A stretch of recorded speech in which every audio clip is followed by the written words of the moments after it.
Hello, hello, hello, everyone. I hope we're doing well. It's good to see you, Moeno. So, welcome one, welcome all to the Shakespeare stream, or the Shakespeare stream, whichever you prefer, of course. So, for today, we have some very interesting stuff. Depending if the big room shows up and others. Hello, Moenope. It's good to see you in both chats. So, as the title says, we're going to go a little bit into the tariffs, a little bit into Awareness Week. Awareness Week for what? There was a scholar I was speaking to who survived the Bosnian genocide, and so it's Genocide Awareness Week, right? And I think it's very important that it doesn't, be forgotten, right? And also talking a little bit about Mexico's post-revolutionary period, if we can. But if we do get enough people, of course, we will go to the GigaChat content. If we can fill up either, let's see here. If we can fill up this for this book here, we'll get to the GigaChat content. Okay, how does that sound? Or if we can get 10 subs on where is it? It's somewhere this direction. There. If we can get 10 subs on Twitch, then we'll also bring up the GigaChat content. If you don't know who GigaChat is, it's deep Shakespeare lore. This was a person who was a student of history, and their first live stream, they got clapped because they were too much of a something. Of a, Germany 1933 to 1945ist. So, yeah. But apparently they've made a comeback. He's made a comeback. And so we will pay a visit to our big and special boy, GigaChad, if, again, we can either fully fund the book, or we can get 10 subs on Twitch. Whichever comes first. So, let's turn off the music for now. And we can, let's see here. We can go to, also, it might be a few seconds, to get everything to work, because I doubt it'll be any big issue. It's more so that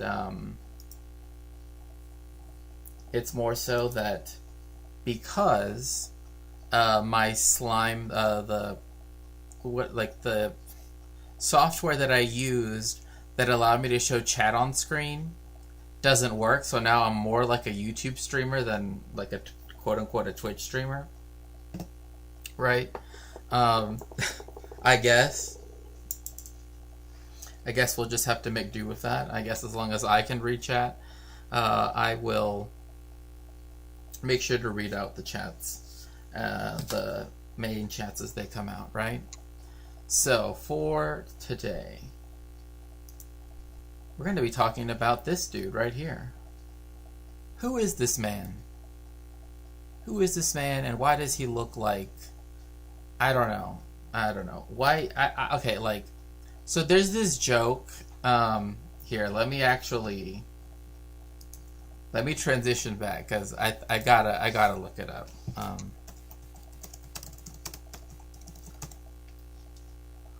I don't know why, but people keep comparing, and I don't like it. But they keep wanting to compare Trump to Paquita del Barrio. right? They're like, oh, Trump looks like this Mexican singer. And I'm like, no. Like, leave Paquita alone. Like, she's iconic. Like, why on earth would you, you know? But I don't know. I think to me that's just plain disrespectful. But anyway, going to our coverage of the tariffs, right? What are they on about? I don't know. I honestly don't see it. Like, I guess it's because she has blonde hair. And that's about it. I don't know. But this is a direct attack. Donald Trump, who changes his mind between, breakfast 11's lunch and supper time. What the heck is going on? Why is Trump hitting his closest allies with tariffs? Why does he no longer care about crashing the stock also, hello, Estelle. It's so nice to see you. market? Does this guy actually have a plan?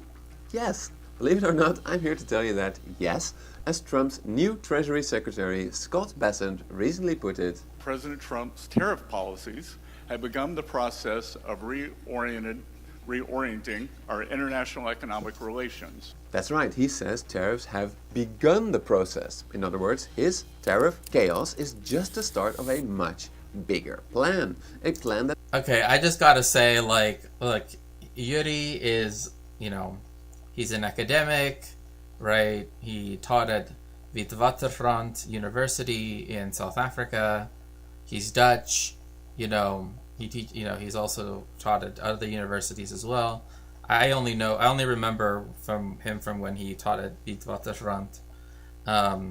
But I don't know. Like, I gotta say, for someone that's supposed to try to, like, someone that's supposed to, I guess, make me feel better about this whole stuff, I don't feel better. Even as someone who is now outside of the United States, I don't feel safe. I don't feel very comfortable with this. Like, he actually does have a plan, because I just don't. Maybe he does, but it's not for any good reason. aims to upend the entire world trading system that the US itself created.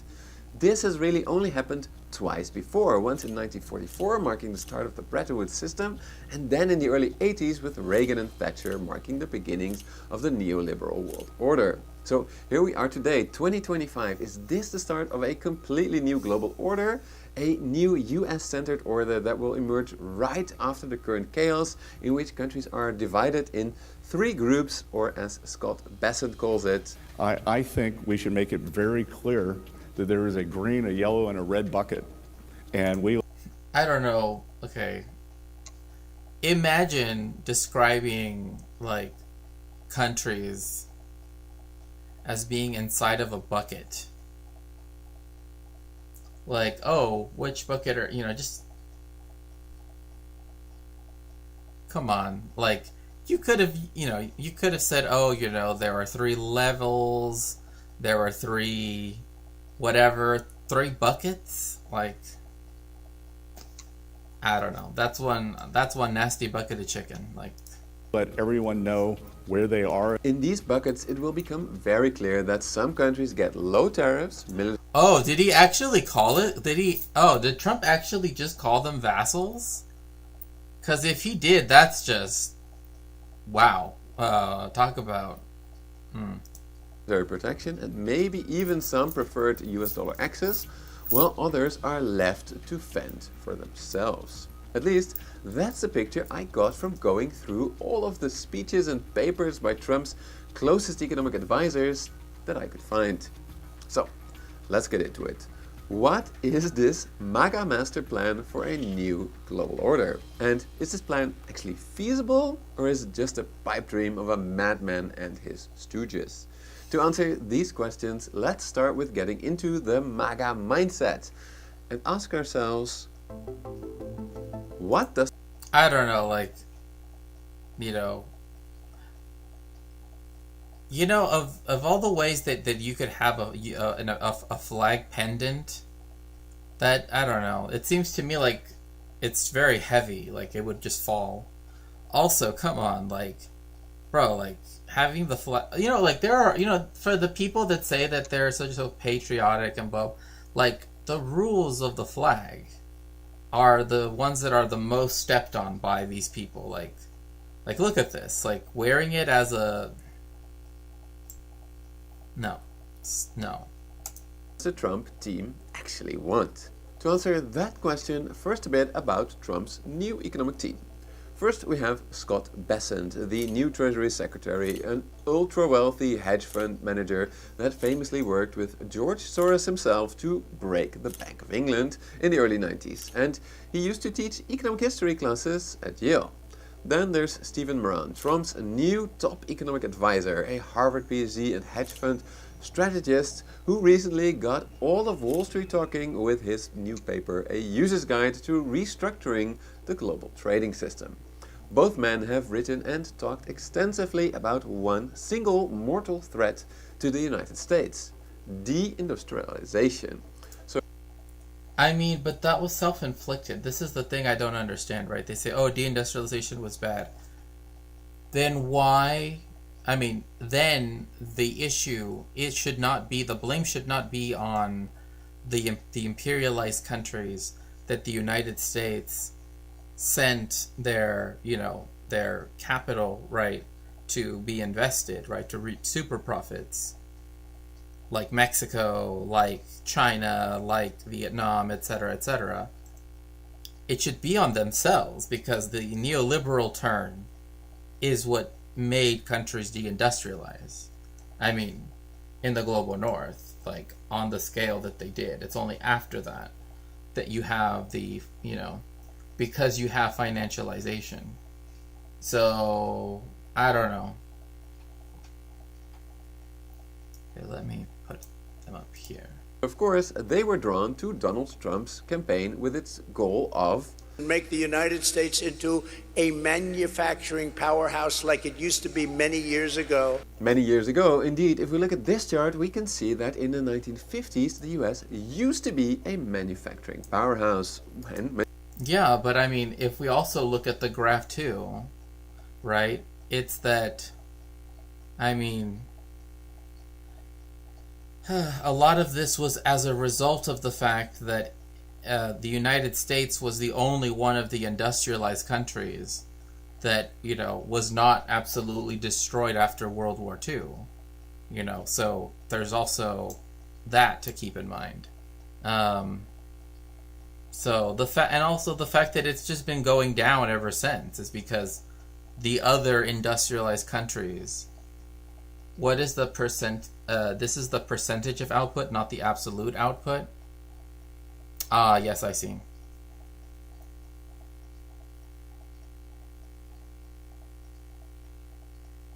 Manufacturing value added accounted for 28% of output.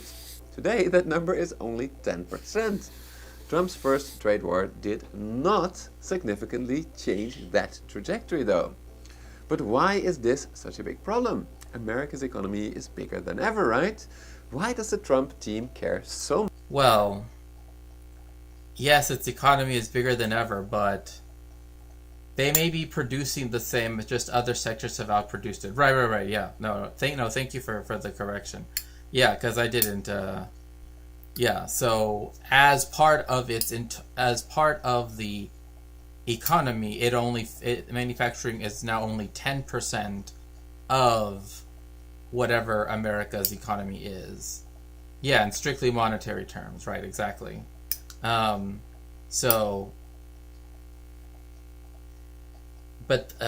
also a large thing is the fact that, so much of the U.S. economy is, post-industrial, financialized, right? Like a lot of it is also services, right? Like the service sector is huge. Another thing too is like financial services also make up a big thing, because that just has become so central to the United States ever since. But particularly after 1971. But like, I do think that it's okay. Hello, Cat Pig. It's good to see you. How are you doing? The financial sector, right? Exactly. Like, it now takes up a huge amount of, because it also contains so much under its umbrella as well. But yes, welcome in, Alex. Much about industry. 2 reasons. First, deindustrialization has devastated America's industrial heartland, which overwhelmingly voted Trump in 2024. But again, like, the issue with this would be financialization of the economy. It wouldn't just be, like, it's like, yes, the financial sector is huge, yeah. Like, even just debt servicing is just, like, enormous in the United States. And so much else is built on it, right, exactly. Because a lot of, like, tech is also, blah, blah, blah, et cetera, et cetera.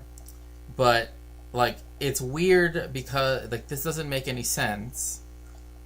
Because, in effect, it's blaming China for the fact that it was used as an imperialist base, right, for so many years. Or Mexico, that it was being imperialized. Like, it's your fault that we decided to exploit you.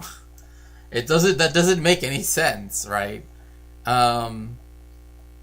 Like, again, this is, like, the people that should be held accountable are the capitalists, not, right, the government debt, quote unquote, is my favorite trick. When you want money from the poor and middle class, you just take it. When you want it from the rich, you borrow it so you have an excuse to transfer tax money to them. Yeah, there's a lot. I mean,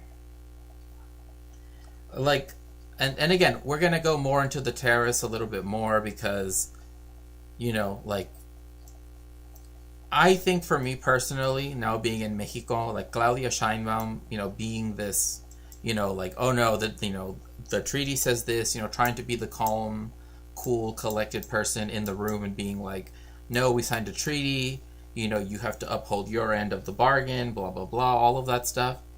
I do think that, right, that worked, quote unquote, right? But, and yeah, imperialist colonists love, yeah, exactly. They love to always say, oh, it's somehow it's somehow the victims, it's always victim blaming, essentially. Because it's not, Mexico, China, right, Vietnam, Malaysia, Bangladesh, they are not the perpetrators that, caused the decay of the Rust Belt. It wasn't their fault, right? Trump, obviously a simplification, but not entirely unreasonable one. Right? No, you're right. Trump keeping his end of the bargain, that'd be hers. Well, I mean, because he doesn't want to go into arbitration, right? Because then, that would be. And yes, I need to actually get that message in here. Should probably pin this one, actually.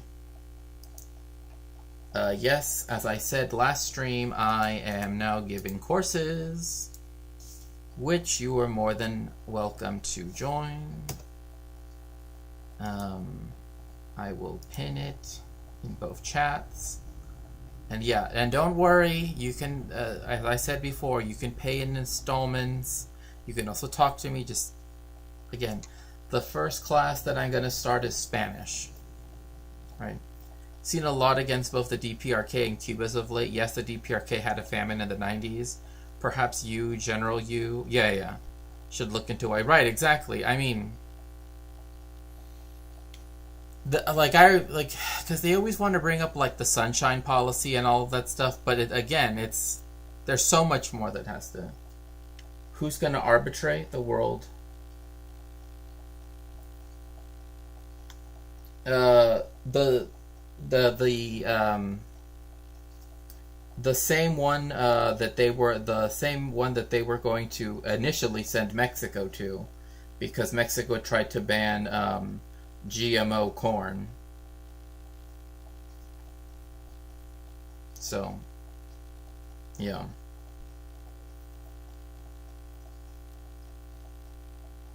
But yes, first I will be teaching Spanish, or begin Spanish, and then I will begin teaching the history of Latin America, the colonial period, 1. They're both like the entry courses, and then I believe in June, so April, May, June.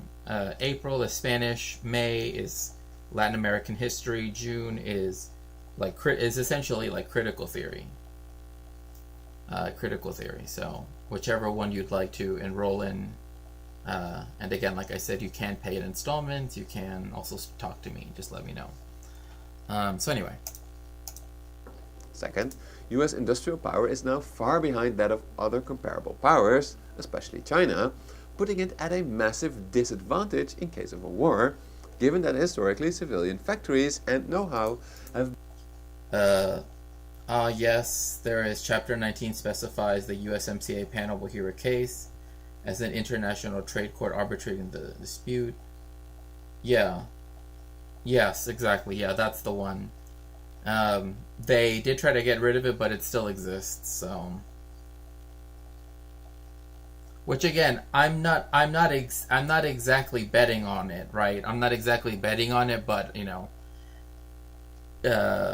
it also seems to me that, you know, like, that rule, right, like, if the more obstacles that are put in the way of someone, right, like, the less likely they're willing to, like, follow through, right, like people like Trump, right, like, oh, you know, whatever, fine, what, you know, they're willing to just, I'm not saying that that's gonna end it, for sure not, because, now, in Mexico, a lot of the analysts here are saying that the USMCA might just be abolished altogether, which, you know. But the same issue applies that the panel has no army, and Trump even ignores U.S. domestic courts. Yeah, even federal courts from very right-wing judges, so... been essential for rapid militarization.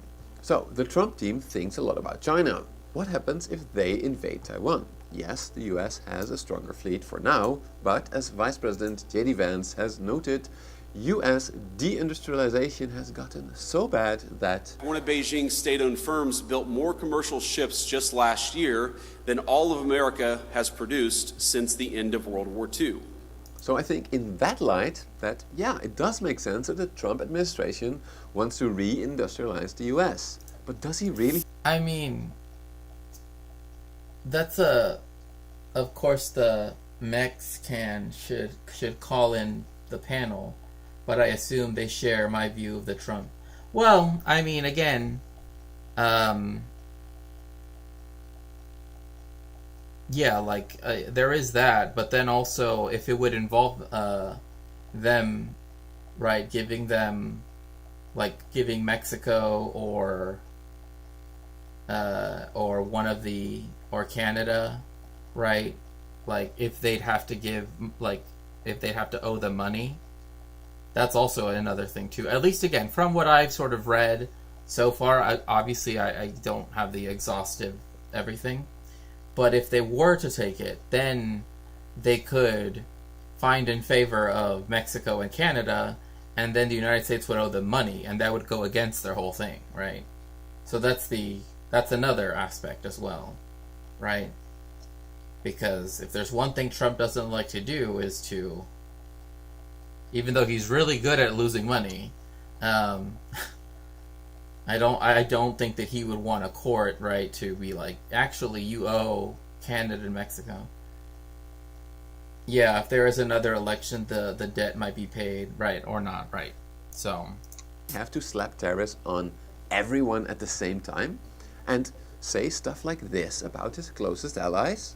Taking our jobs, taking our wealth, taking a lot of things that they've been taking over the years. They've taken so much out of our country, friend and foe, and frankly, friend has been oftentimes much worse than foe. After all, the US has been the most powerful country on earth for decades. It literally designed the current trading system. So why is it so unhappy about it? To answer that question, we need to go through the entire period of this graph. A brief history of the US-led global order. After all, the deindustrialization of the US is a long historical trend, and it happened under two specific global orders, both made by the US itself. The first is the Bretton Woods system from 1944 to 1973. The second is the neoliberal world order that arguably lasted from Reagan's presidency in the early 80s to Trump's first term in 2016. The periods in between. I mean, I don't know. I wouldn't say it ended in 2016. I think that's being very generous right there. Yeah, I don't know about that. Also, for his claim that he wants to reindustrialize the U.S., if that were the plan, he wouldn't change tariffs every other week while making clear that they can and will be changed with virtually no notice, as he has done. Oh yeah, for sure. I mean, like, right, because all of the countries that provide the United States with the, base industrial materials like steel, right, from Mexico, or coal from Australia, etc., right? Like, who's going to invest in a U.S. manufacturing plant based on tariff protection when Trump is likely to wake up next week and say, oh, you know what, I'm going to cancel the tariffs again? Yeah. No, I mean, it's the reason why I'm also saying that, like, yes, the fact that, like, oh, it seems like Claudia Sheinbaum and, the Canadian, as we would say in Spanish, homólogo, right? Where somehow, he's tariffing because he wants to get enough money to be able to cut taxes for the wealthy, right? Although, yes, because to justify the tax cuts, right? Because that's his whole thing. Oh my gosh, I want to open up a tariff factory. We'll clean house. Oh my gosh, the big room. I have some news for you, but it's I made it conditional upon us reaching a certain, like, dono goal or or sub goal, but you won't believe what I was trying to tell you the other day. But I actually discovered far worse. I found our big special boy. I found out what he's been doing. And of course I do mean Giga Chad. He has been showing up in some interesting places. So, yes, I did. So if we can fund this book, or if we can get 10 Twitch subs, I will personally go over the work of the one, the only Giga Chad, what he's been doing since. It's sadly, I wish I could say that he just became some, like, centrist or whatever, but no, but yes, I found him. And yes, if you'd like to enroll in my courses, you're more than welcome to. They have the syllabuses there upon you signing up for it. I also have the syllabuses in the Discord, which you should also join. And yeah, again, like I said, April, next week we're beginning Spanish. In May, we will begin the history of Latin America, the colonial period, focusing mostly on the Viceroyalty of New Spain, but also 1492, so the first areas of settlement of the Spanish, and then in June we will begin the theory course, where we will be talking about critical theory, particularly those that pertain, with the sort of close affiliation, particularly when it comes to history, but still other stuff that's important to history. Let's see here. The tariffs will cause a lot of stress on small and medium businesses, leaving them pickings for mega. Oh, for sure. I mean, again, one of the big things is that the smaller the business, right? The less it's able to do anything about it. Oh my goodness gracious. Hype train incoming. Oh my goodness. Oh my gosh, the big room. Thank you so much. Woo. Train started. Level 3. Oh my gosh. Well, now since you started a hype train, I suppose I will have to first play the hype train song. And then we will get to reading. Giga Chad's thesis, I guess. Oh gosh. It's I don't know.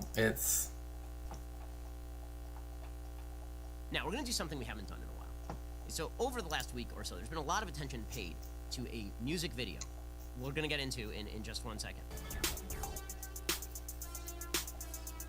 Yes, sir. Sir. Big dick. Big old dick.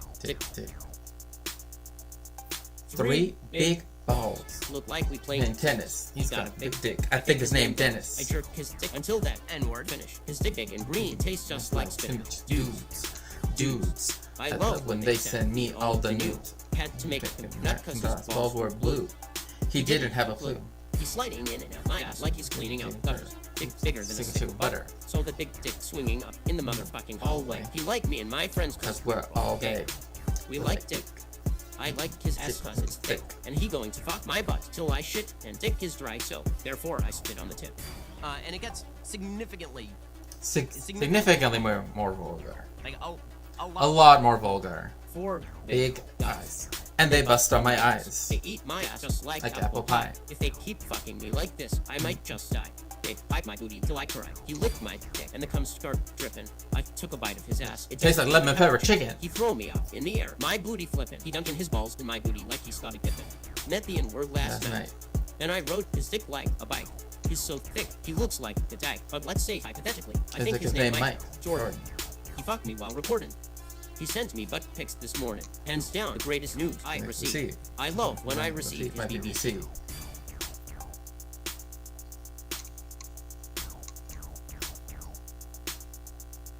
Three big balls. Look like we playing tennis. He's got a big dick. I think his name Dennis. I jerk his dick until that N-word finish. His dick big and green tastes just like spinach. Dudes. I love when they send me all the news. Had to make him nut cause his balls were blue. I didn't have a clue. He's sliding in and out my ass like he's cleaning out gutters. Dick bigger than a stick of butter. So the big dick swinging up in the motherfucking hallway. He like me and my friends cause we're all gay. We like dick. I like his ass cause it's thick. And he going to fuck my butt till I shit and dick is dry, so therefore I spit on the tip. So now that we've endured through that, shall I read it in his voice? Shall I? Merci bien. So, I shall read it in his voice here. Ezio Salambeni, otherwise known as Giga Chad, explores the aristocratic... Oh, thank you so much for the bits, Nero Riot. I appreciate it. I appreciate it very, very much. Explores the aristocratic nature of rowing and its connection to his philosophical beliefs, highlighting how the discipline and values of sport align with his traditionalist and Nietzschean perspectives. Rugby is a game for barbarians played by gentlemen. Football is a game for gentlemen played by barbarians. Rowing is a sport for gentlemen played by gentlemen. Yes, yes, this is him. I'm telling you. Let's see if I can, there we go. Better. Much better. Though Wilde never wrote the last sentence of the opening quote. What sport were you best at as a kid? Chess. Because chess is an Olympic sport. It's governed by the OIC. Oh, let's see what we got. Yes, let's see. Oh my goodness. Yes. Choo choo. Let's go. Okay. Though Wilde never wrote the last sentence of the opening quote, I find it a fitting continuation. For the stereotype of rowing, as deeply aristocratic and gentlemanly, is well earned. I originally heard this additional extension to the quote yesterday from a friend of mine before we embarked on the much dreaded 2K test. For those who do not know, a 2K is the primary gauge of a rower's strength on the water. And I am proud to say that with these words ringing in my ears, I was able to shatter the 2 previous personal bests within the span of 1 week. Though squarely third on the team of around 30, I still take considerable. You really think so, aren't you? I still take considerable pride in what I have accomplished over my 4 years. However, who would believe me if I told them rowing drove my burgeoning interest in work surrounding philosophy? If you are browsing my writing, you will likely have a general understanding of my philosophical convictions, which, to summarize, are a cohesive but tenuous mixture of traditionalism, Catholic thought, and a healthy dose of Nietzsche, which are all traditionally lauded for their abstraction and lack of tangibility. I know, right? He does not. However, through my own experience, I seek to pluck these philosophies from the clouds and show that their metaphysical teachings are firmly translatable into even a modern man's life. I am sure you are already groaning. No one wants to hear another rehash of some bland college application essay or a rehearsed speech by an uninterested student, an Anglo-Italian student indeed, about sports' impact on character. Yet I promise you this dive into my experience of rowing falls in neither of those categories. To illustrate my thesis that rowing shaped my traditionalism and philosophical work, I will draw upon my personal journey over my 4 years with the sport, as well as the overall history of rowing and athletic practice as a whole. As a whole, indeed. I know, right? Yes, for sure. Because he did love to play the... Oh, my great-grandfather-in-law, he invented spaghetti, rigatoni, he brought electricity to Italy. You know, I remember those days. To illustrate my... and clearly show the undeniable tether between the two seemingly unrelated disciplines.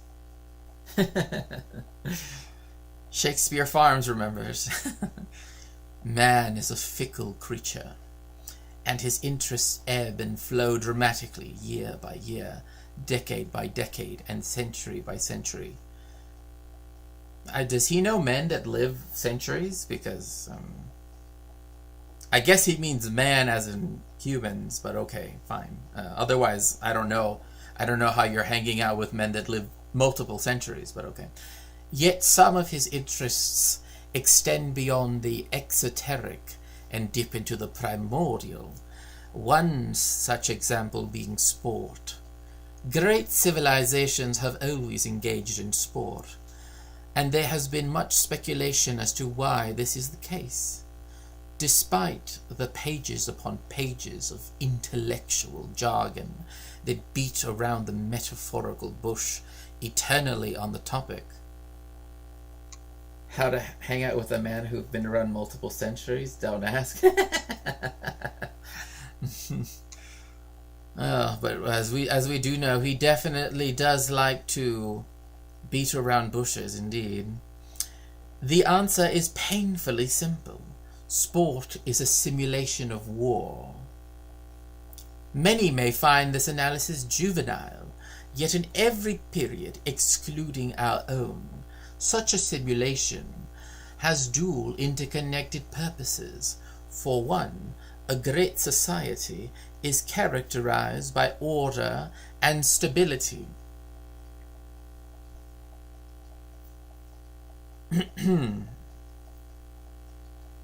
Stability of structure, not necessarily stability through perpetual peace, unless it is a peace by absolute domination. He said it, not me. I'll put it like that. Yet the youth are naturally predisposed to violence, vitality, and rash physicality.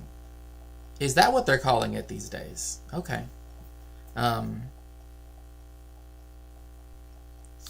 The foremost problem through most of history for sophist lawmakers has been what to do with hibe, youthful vigor. Everyone who isn't themselves juvenile finds this analysis juvenile. Yeah, exactly. With hibe. For there is nothing a gluttonous, nature-rejecting bureaucrat disdains and fears more than vitality. I may be 41, but I am pretty juvenile times right. I mean, a quality in himself which has been left underdeveloped. What? Even synchronized swimming is... yes, synchronized. Even chess... Oh, I guess chess technically is, but, you know, even checkers... what's it called? What are some other ones? I don't know. I honestly don't know what other sports. Oh my gosh, what's that one where you definitely can't not read it? Right, I have to, because that's how he tried to, well, for him, he tried to lower his voice and speak in this way, you know. I'll make a pizza from scratch with half ketchup as sauce. Synchronized swimming, even, what's the one where the one where people are like, golf is kind of hard to parlay into warfare. I don't know. I mean, Donald Trump has a way of turning it into that. A quality in himself which has been left underdeveloped and actively stifled to pursue his decadent path. Here we come upon the famously nihilistic and lamenting quote, "Give them bread and circuses and they will never revolt," attributed to the poet Juvenile. Juvenile is lamenting the decline of a vital aristocratic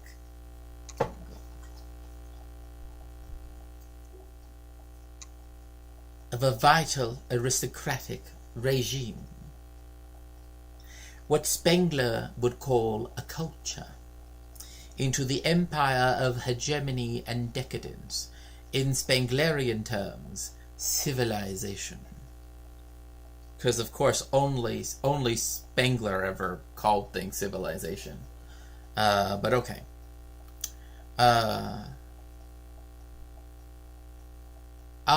We hit the sub goal. Thanks to the big room, which again, thank you so much, the big room. So we are reading GigaChad, a famous person that I would respond to his videos before his YouTube channel got clapped. And so now we're reading his written works, because that's what he's delved into. Across the globe, we can see the tangible effects of youthful dissatisfaction, whether it be the rise of alternative politics in the West. I don't think he means leftist politics, for sure. Especially after quoting, after talking about Spengler. But okay. He's had over a year, and this is the best he's got, right? This is written by someone who calls themselves GigaChad. I mean, literally, like we have our emote. Like, this was one of like my first emotes that I had on Twitch back in the day, and it's of him. We can see the tangible effects of youthful dissatisfaction, whether it be the rise of alternative politics in the West or the emergence of young male jihadist movements in Africa and the Near East, such as Boko Haram. These movements are comprised of young, uneducated... You don't know this. You don't know any of this. Okay, so just... Anyway, he hasn't changed a bit. Yes. I call him GigaChat ironically.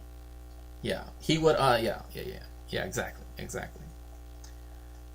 Ill-equipped men have shaken the global order to its foundations. Actually, no, it's Donald Trump and his terrorists that actually are doing that, but, whatever. To its foundations, rather than the seemingly titanic feuds between great powers. Just as the fascists rose to power on the tide of dissatisfied male ethos, just as the Bronze Age collapsed as a result of vital and nomadic sea peoples. The collapse happened, then they left. They didn't leave and then it... yeah, his little brother Kilo Chat, but no, he's too... He still makes a lot of videos, though. I will say that.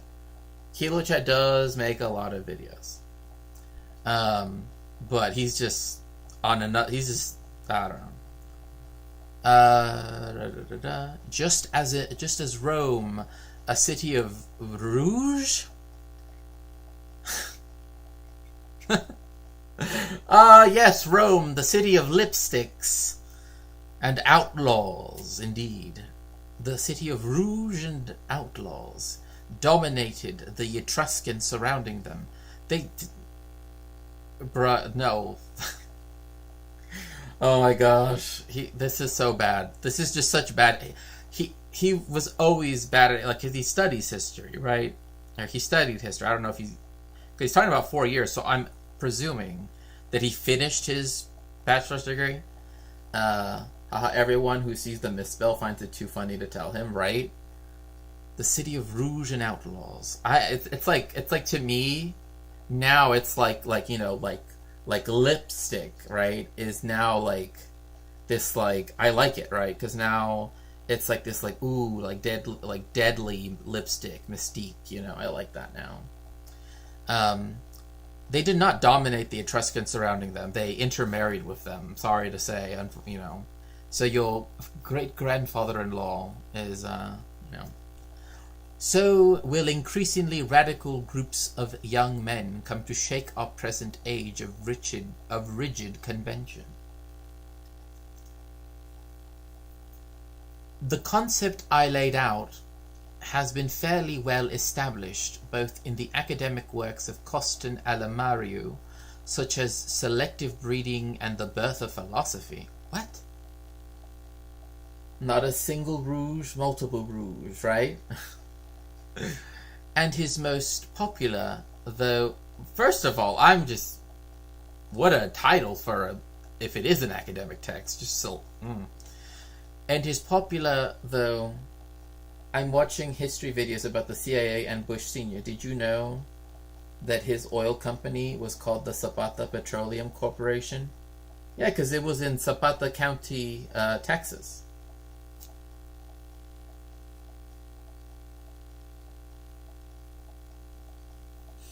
That's where it started off.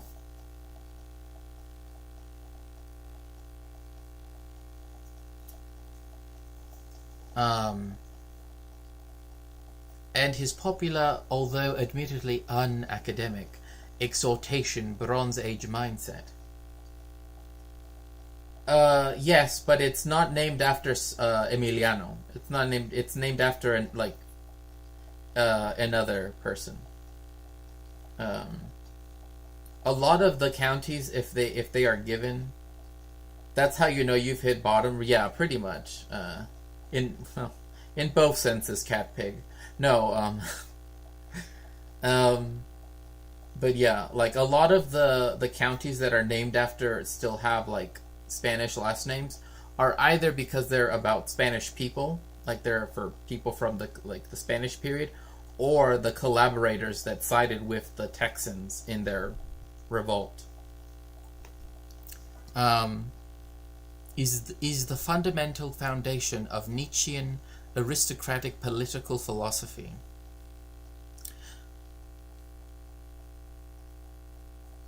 Nietzschean aristocratic political philosophy.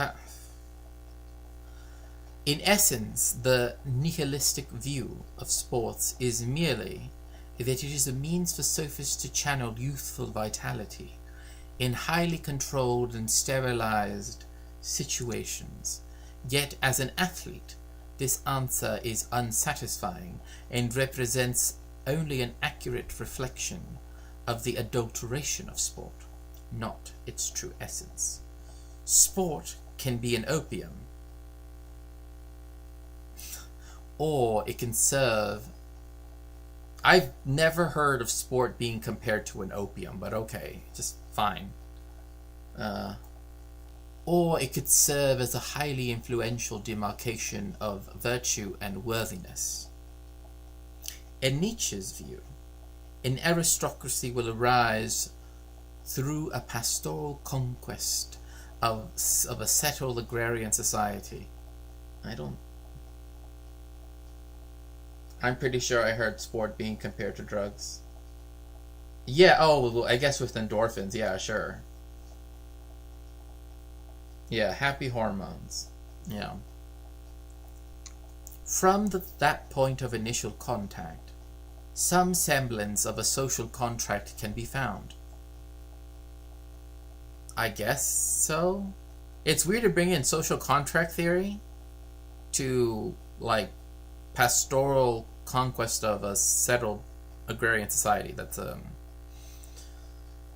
those two things happen very distantly from one another, but okay. Also in German we say having I see. Makes sense. The resources of the masses flow towards the cultural pursuits of the distinct aristocratic class, and the military prowess of the ruling class establishes security beyond the primeval rule of custom through law. This is the essential symbiosis that founded civilization as we know it, not merely that of the West. Once the aforementioned marriage of forces, what a way to put it, the marriage of forces, indeed, created such a civilization, the noble task of cultivating an ever-complex cultural identity and an upward-oriented... What does that even mean? An upward-oriented state? What does this mean? Bro, what does this mean? That doesn't... Upward what? Upward to what? It doesn't make sense. During this process, relative peace becomes more common, and Thomas Hobbes's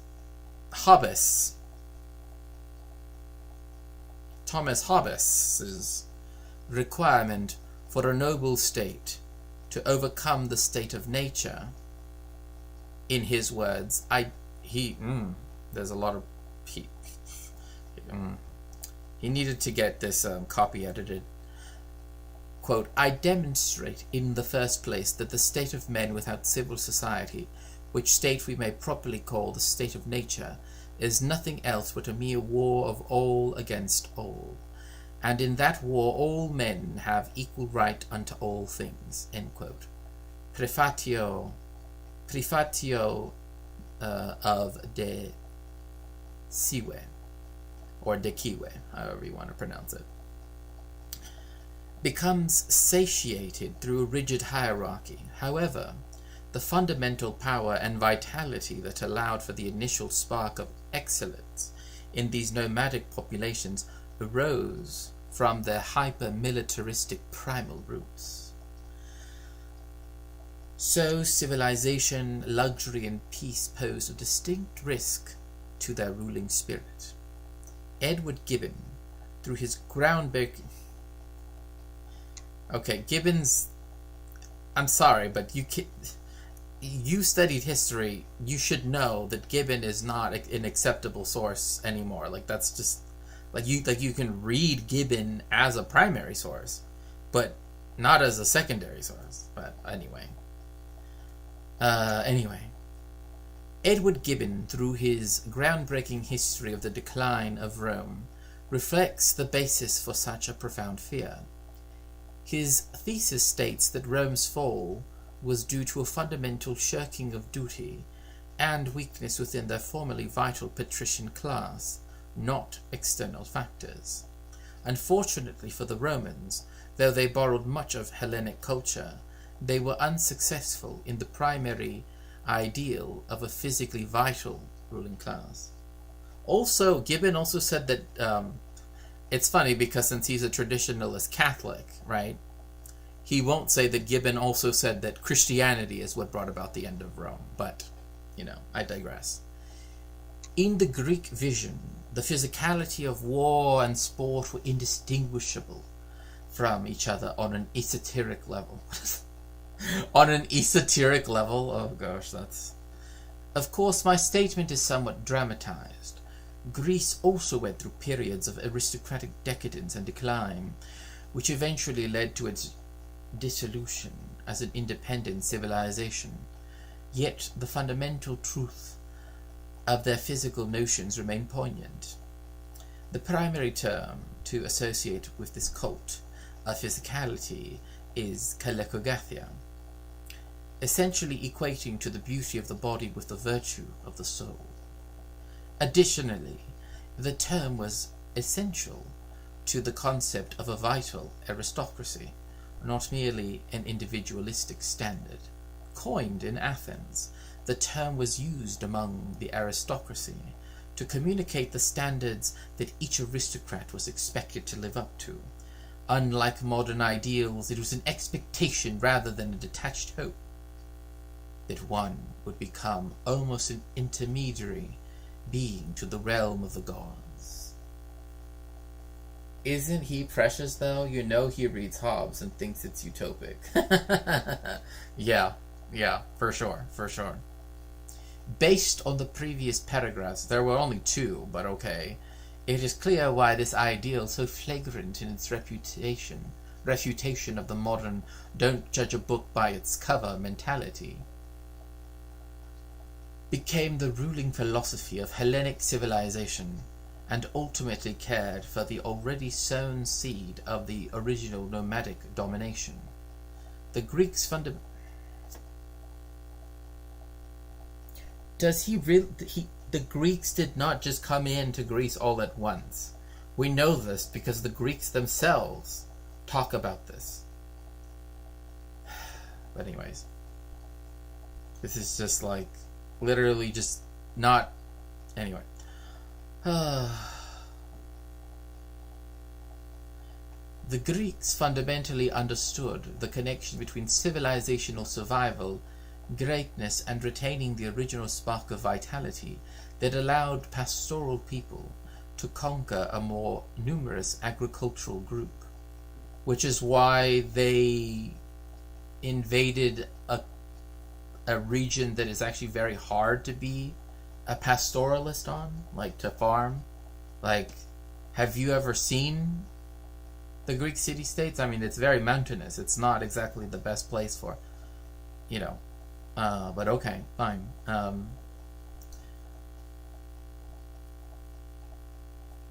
Through a more numerous agricultural group, which was often only preserved through war.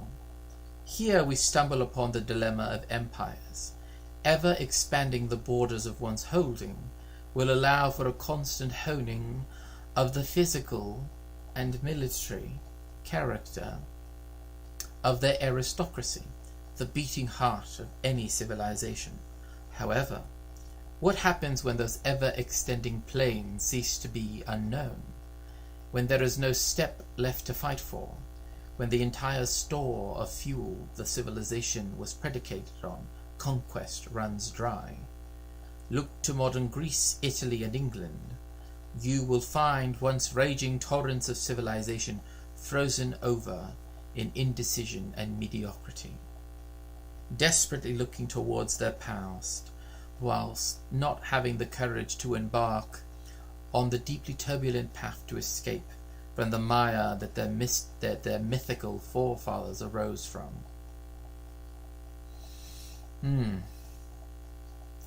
However, not all civilizations took the path of insatiable conquest and survived with thriving noble classes despite lacking the riches and spiritual benefits of perpetual conquest. Civilization or survival lies in another Aristotelian value, eudaimonia, which expresses that the true heights of man are only reached through a cultivation of balance. For an aristocracy, balance is essential, balancing military commitments with artistic ones, balancing heavy-handed justice with civil content and self-determination among the peasantry, balancing readiness for combat with religiosity. And finally, balancing their vitality with a cool-headed rationality to administrate the state while stimulating cultural development. Medieval feudalism and Greek aristocracy are the systems that best exemplify such self-sustaining civilizations of balance, which bred stability and noble cultivation like none other. The similarities, difference, and eventual dissolution of these two civilizations would require multiple books, so in the spirit of sport, I will focus on athletic competition as a heightening institution, as opposed to the sophist pacifier it could, unfortunately, mold into. To comprehend the importance of sport and non-military physical arts to these people, one must look to their art for their purposes. Sculpture. The first category of Greek sculpture that heralded the emergence from the Grecian, that hasn't been used in like 1800 since the 1800s, was the kouros, which became the primary cultural output of archaic Greece. These statues have been cited as not only holding a religious connotation, however, through their embodiment of kalokagathia and hebe. They served as an essential representation of the intermediary between the divine and the tangible, found through the symmetry of the athlete's rippling muscles. Yeah, it's like Shakespeare and like Keats, like Ode on a Grecian Urn. That's like the last time was. But now we're talking about rippling muscles, so, you know. These statues were used primarily to commemorate not great warriors, though much of Greek civilization. Was that really a word? It seems like something George W. Bush would say. Grecian.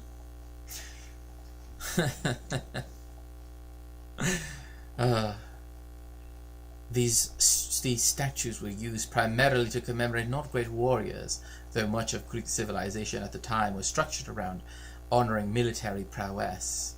Rather, they honored athletes. As can be seen in the emergence of the Olympic Games early in Grecian history, sport would often take primacy over war and internal conflicts, evidenced by the ekecheria. In the Greek vision, the physicality of war and sport were indistinguishable from one another on an esoteric... You've said this already. You need to explain what you mean. Sorry, Even the renowned crowning ceremony, which saw victorious athletes crowned with olive branches, represented the unshakable tether between the strength of the body and the virtue of the soul. For the elevation of athletes to near divine figures honored both qualities in conjunction. You know what's interesting? And they always tend to keep things like this, is that one of the games that they used to have, right, that you could win a Stefan, a garland for, right, like he's talking about here, is actually he who most sweetliest can kiss lip upon lip, as they said back then. It was dudes kissing. I'm not even joking. That used to be a thing. He who most sweetliest can kiss lip upon lip. That is something that you could also, but of course he's not going to bring that up, right? Because, Julius, you couldn't break that wall of text with a trebuchet. Good one. I like it. Julius Evola famously said, of course, Evola. This was the guy. Careful, you'll trigger the manosphere, right? This was the guy that he quoted like 2 days before he did his first his first and only live stream that got him clapped. So, he chose Julius Evola over having a YouTube. The blood of the heroes is closer to God than the ink of the philosophers or the prayers of the faithful, end quote. Yet Evola was a medievalist and a scholar of the classical world. So I have no doubt the quote could be extended to encompass the sweat on the athlete's brow. In the case of classical Greece, we must find sport used for the heightening and honing of an aristocratic civilization, a way for the spiritual fortitude engendered by athletic prowess to translate to a noble caste.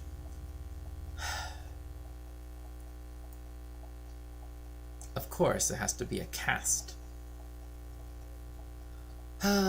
Without necessitating the blind instability and Faustian pursuit of constant warfare and conquest.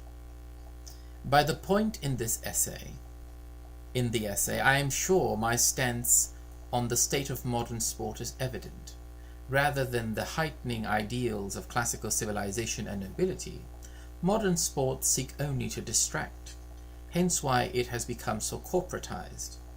The foremost industry in the modern day are all characterized by their capitalization on the distraction of the masses, and sport has been instrumental in serving as one of these cultural antidepressants. As mentioned before, the path of modern sports is far from uncharted. Such a path leads to ultimate civilizational decay. How long did the Roman bread and circuses ploy last, until the great columns erected by the early patricians crumbled to dust under vital barbarian hordes? See, because he's using vital in different ways, it makes it seem like vital can also be necessary. So it's like the necessary barbarian hordes, right? His gigantic rectangles of text look like Alabama. Coincidence? I think not. Definitely, he is a proud son of Alabama. The mentality is not hard to understand, for it is the mentality of every bureaucratic secular government, though pioneered by the Enlightenment. The primary goal of government fundamentally shifted, initially predicated on elevating the spiritual state of a culture. I don't know about that one, bro. Yet now focused merely on suppressing vitality and discontent. He keeps using words in different ways, and it's just like, stop. Stop using vitality and vital, and just say, I know, right?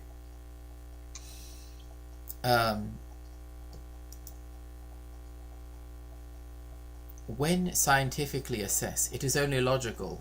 Measuring societal success by lifespan is a far easier task than taking the time to analyze closeness to the divine through artistic output and spiritual vitality.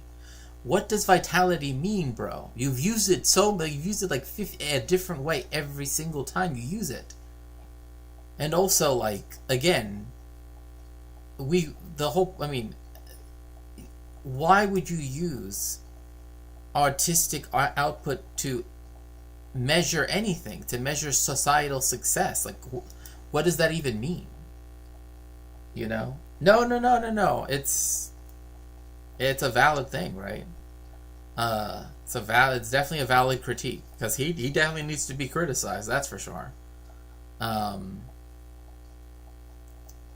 When sport becomes a science on how to distract and entertain, its original function of channeling youthful vitality and heightening the highest echelons of society is tossed to the wind. You know, there are actually frescoes, right, and even on pottery, right, of the time in Greece, that actually shows, right, like, one way you could tell, again, obviously they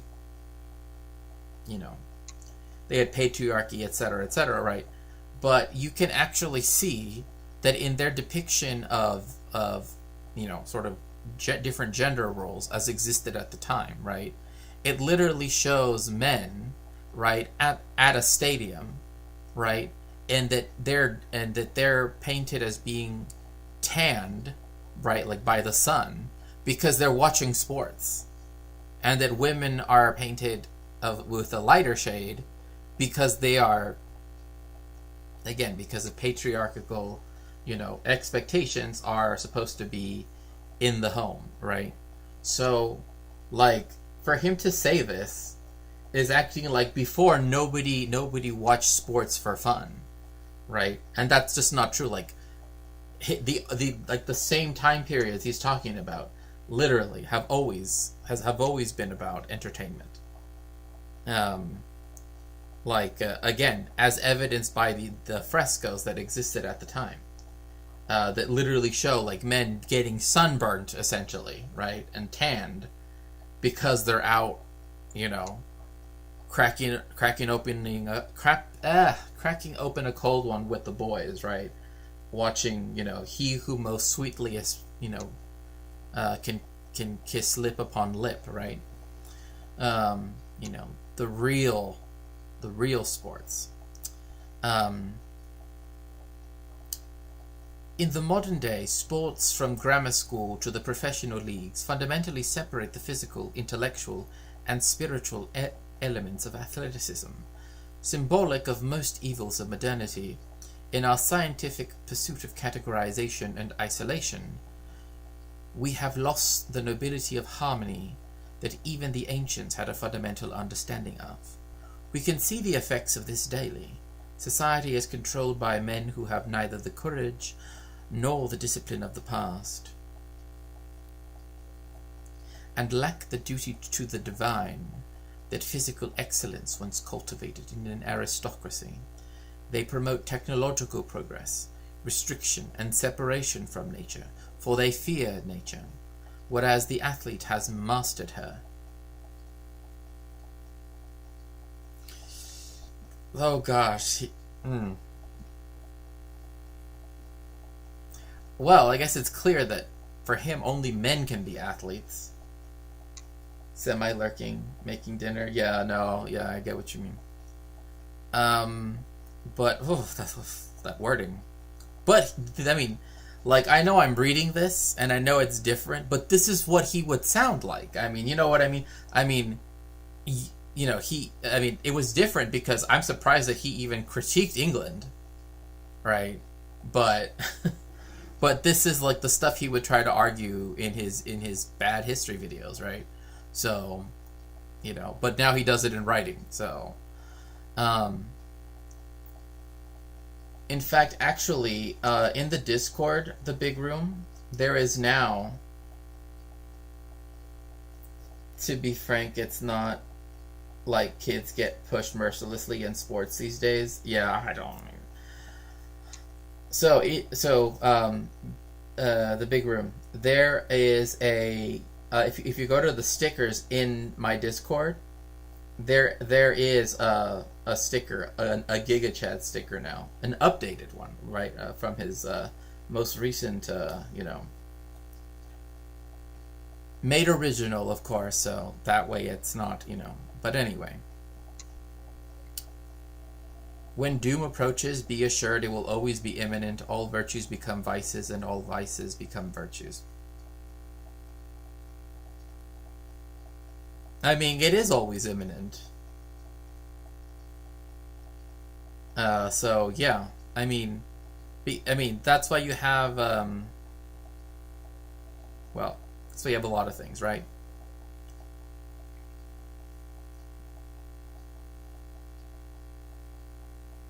I know. It's just because, like, at first, right? This is when I first started. I was like, it's just it makes more sense to say smug, right? Like, because there's just something about, like, it's just perfectly describes it. The society we reside in was crafted by urban intellectuals who fear, reject, and destroy nature. Hence why they seek to relegate sport to a secondary role. Yeah, that's the reason why, like, cities don't, stop funding, social programs to instead give it all to, sports arenas, of course. They are much the same as the primeval farmer, ruled by custom and fear, unable to separate the intentions of their manipulative shaman from the natural divine realities. Fried pasta with deer pig salami, bear garlic, Tex-Mex cheese, cayenne pepper, and ketchup. That is an interesting mix indeed. The glorious lavishness of the golden ages becomes sloth. The self-denying attitude becomes glorious asceticism and self-control.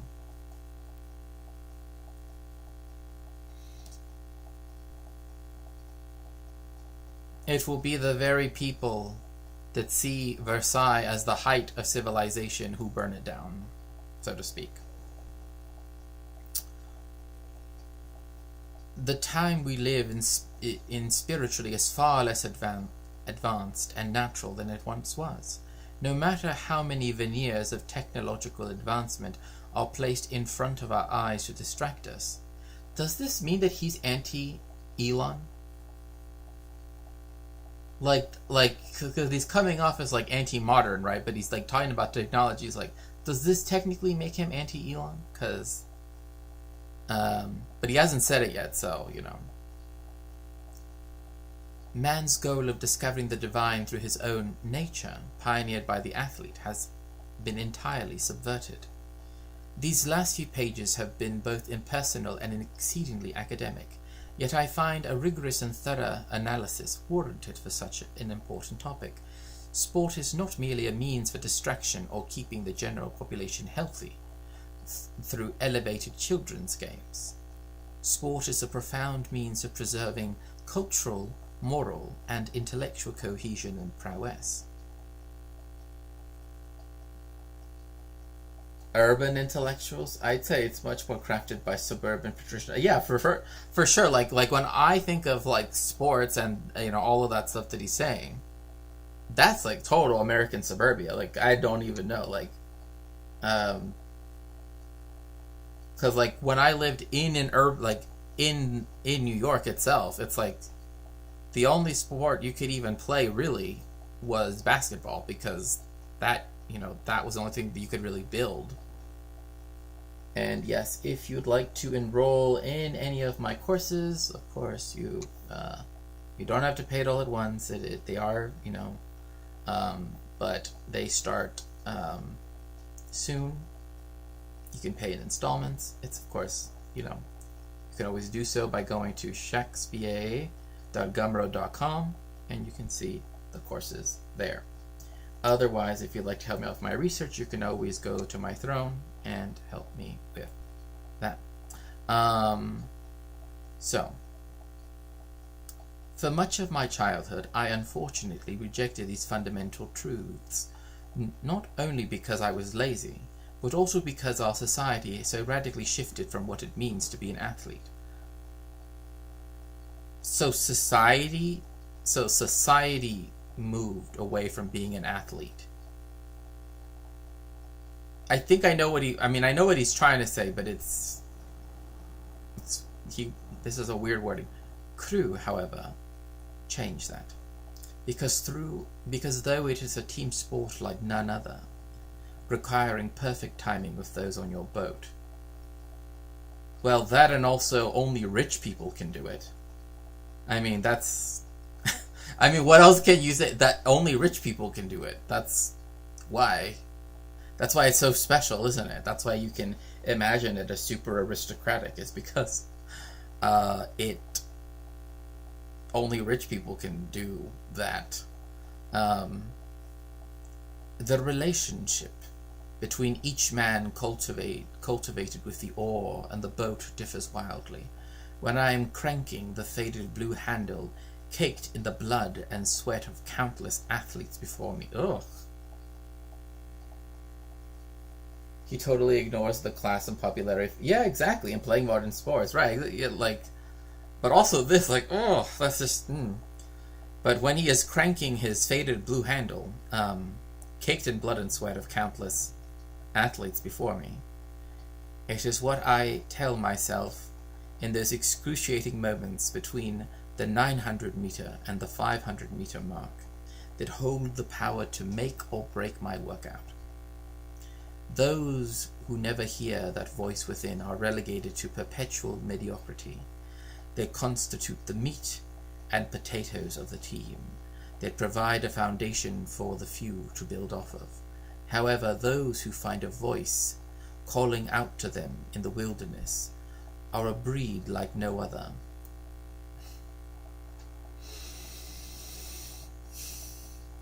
And in cultivating that voice, they can turn a whisper into a cry capable of triumphing over all primal instincts.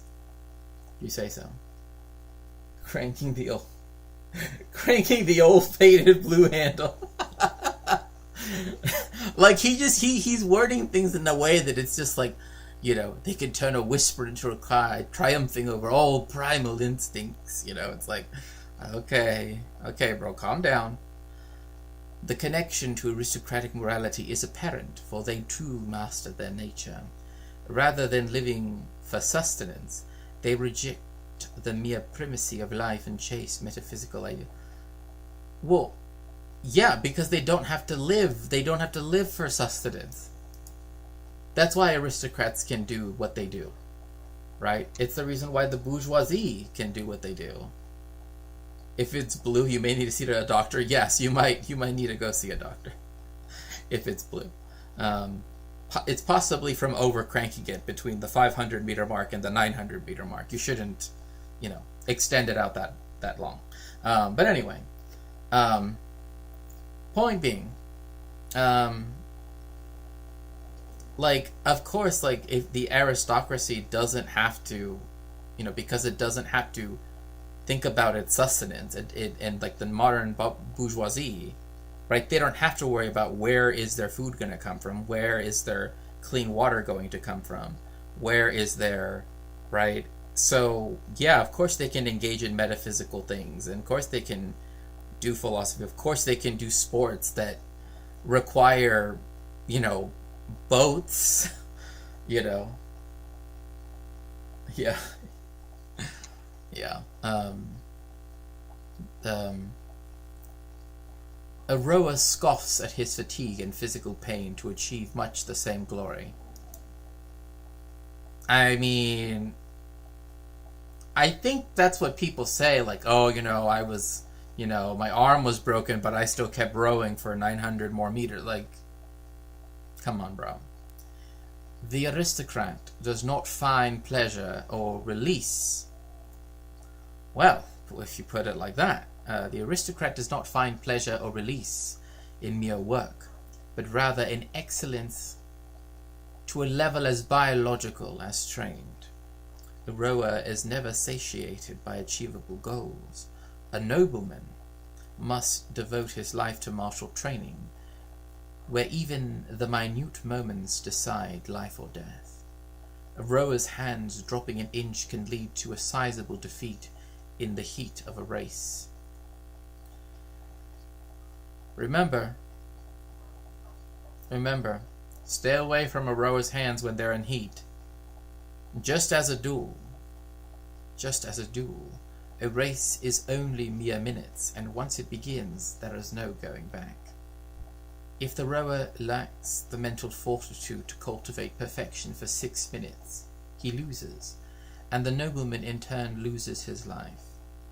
There are no substitutions, no breaks, and no lulls in the action. Okay. Each second demands an absolute commitment that most cannot muster. The question as to why rowing was and is still a staple of the British aristocracy, he hasn't changed one bit. He has not changed one bit. He still wants to be an 18th century British nobleman. He hasn't changed one bit.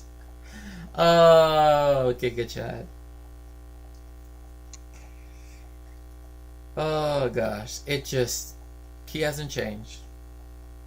He hasn't changed at all. It's him. Like, like I'm like, oh, he's talking about rowing, and we know he used to row, but of course he has to bring up the British aristocracy because he is, as we must remember, Anglo-Italian. Like the South Park episode where all the rich people move to town and their kids play some sport involving horses. Oh, polo? Yeah. This is an excellent example of right-wing blind spots advice. You could so easily use rowing as a segue into historical suffering of proletarians and slaves. Doesn't even cross his mind, right?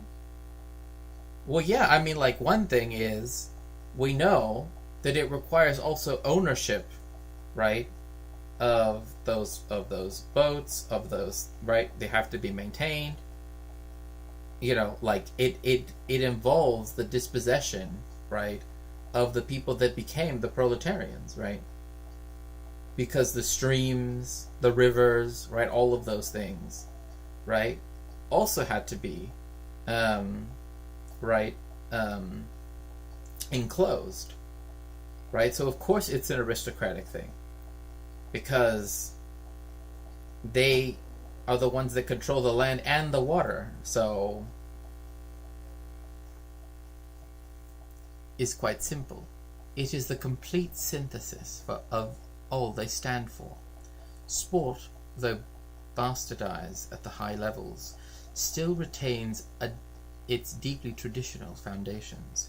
And rather than rejecting the lot because of the few adulterations, we should instead seek to purify the noble institution to cultivate mastery, not subversion or distraction. Thank you, Giga-chan. So what do we think?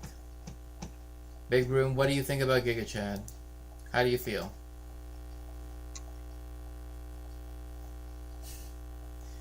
Giga-chan's return.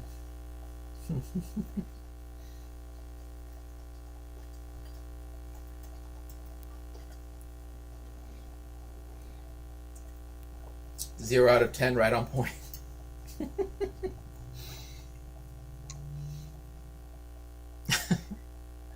I wouldn't have it any other way. I just think it's funny that, like, if there was no other way to recognize him bringing up the British aristocracy at the end, I'm like, yeah, that's definitely him right there. That's definitely him. There's no chance it's not him. Yeah, just... I have to admit, I only listened to like 2 minutes, but I'm gonna go with so full of shit his eyes turn brown. As long as he doesn't catch Gerardia, Are, in my view, adjustment periods. So, okay, let's start with the Bretton Woods system and why it is crucial to understand. Like, like the one thing someone's gotta chud, I guess. So I'm glad it's him in a weird way. I mean, like it's interesting because he thinks of himself already as an aristocrat, right? That's the thing, right? He is like, I am aristocrat, right? That's it.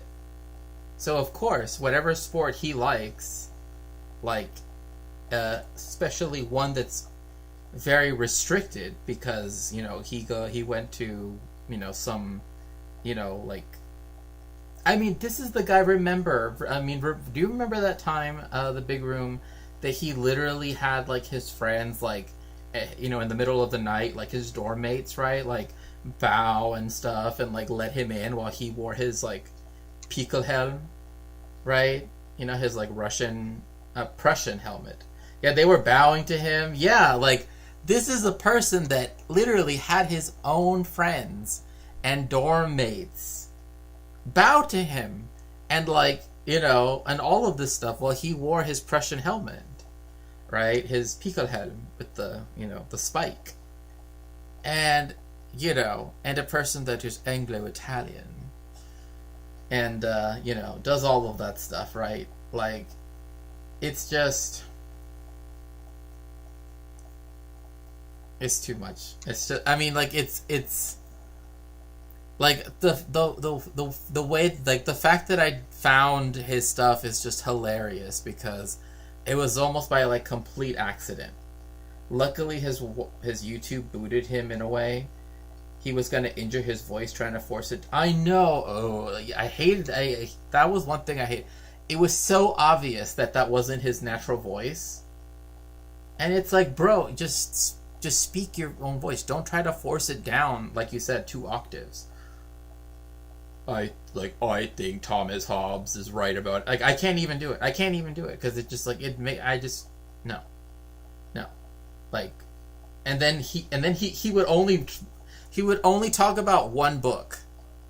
One philosophy book, remember? He would only bring up Thomas Hobbes' Leviathan. That was the only book he ever brought up. Until the very end. At the very end, that's when he started reading sussy stuff. Like Evola, right? And then it's like, oh no. It was then that I'm like, oh no. He's going down a path that he's going too far. And he did. And he got clapped for it. And so now he can no longer do videos, and now instead he's doing essays that just, I don't even know. He needs to stop using the same word over and over to mean like 50 different things. Like, yeah, at one point, yes, so this was like 2 videos,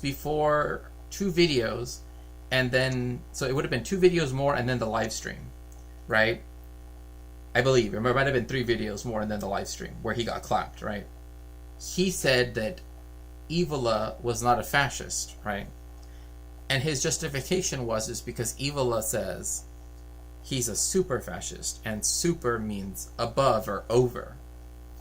Like, he was literally arguing that. I'm like, don't play that game. Like, come on, that's just dumb.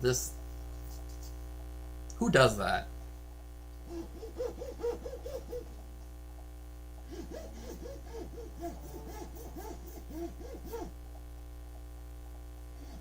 I don't know. Considering where he's publishing now, I don't think he wants to be on like regular stuff anymore. Right? Because this is like the book company that publishes what's it called? Like Alexander Dugin. Right? Like he's literally like Giga Chad is now published by the same people that publish Alexander Dugin. Think about that. I could see him.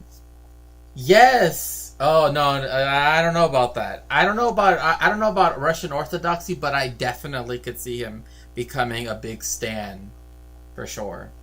Now that Silicon Valley is openly embracing the far right as opposed to quietly pushing them as an acceptable side effect, going for engagement at any price. Well, maybe. But again, like, there are still some lines that they won't cross, right? Technically, right? And that's, there are a few. There are a few. But it's only the most out there ones. Because, like, Julius Evola is still not, like, that's not seen as typical. Like, that's not seen as common. Right? But, I don't know.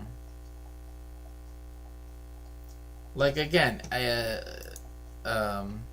like, I note that, like, again, I mean, literally, like, Alexander Dugin, Julius Evola, other people that are right wing.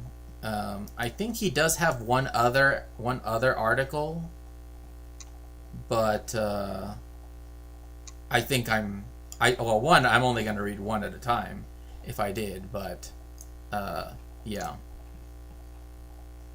I'm sorry to ask, but could I get the link just for cautionary purposes, if nothing else? Yeah, Emil Cioran. I've only read like 2 of his books.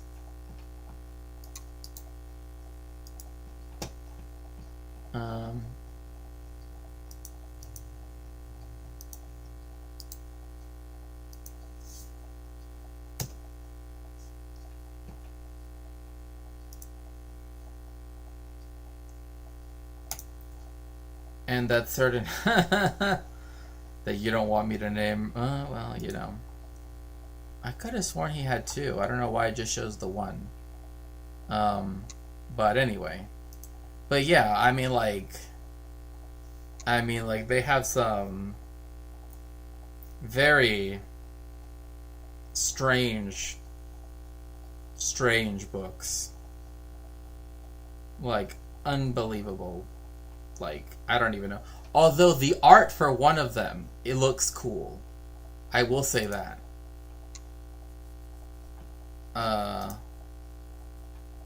Like, this one.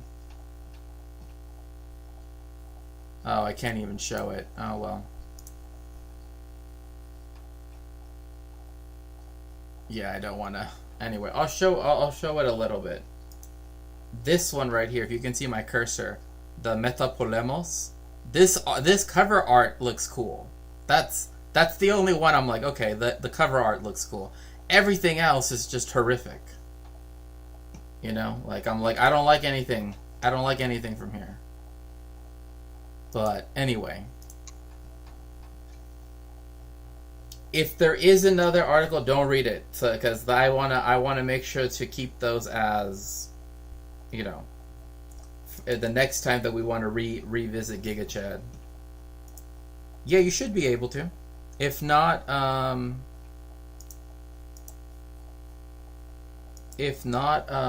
you can do so on Twitch for sure, I believe. Trump's plan today. The Bretton Woods system was established in the 1940s. On the economic side, the rules were laid out in 1944 when the United Nations Monetary and Financial Conference was held in Good night, Bretton the big Woods, room. in the It United was so States. nice. Meanwhile, on the Have you security here. side, several conferences were signed that ultimately led to the creation of NATO and the US-Japan Security Treaty. Together, I'm going to refer to this all as the Bretton Woods Economic and Security Order. Joining this order for any country other than the United States meant the following 3 things. 1. You would fix the value of your currency to the US dollar, which itself was tied to gold. 2. You would rely on the US for military protection, potentially even hosting US. So this is the reason why when people say that, like, we were taken off the gold standard, like in America, like towards Americans, right? They will often say, that's the we I'm talking about, not Mexico, but in America, people often say, that they, that taken off the gold standard and and blah blah blah. The Bretton Woods system was not a gold standard. It was a gold exchange standard. Right, so that is... So that is... oh.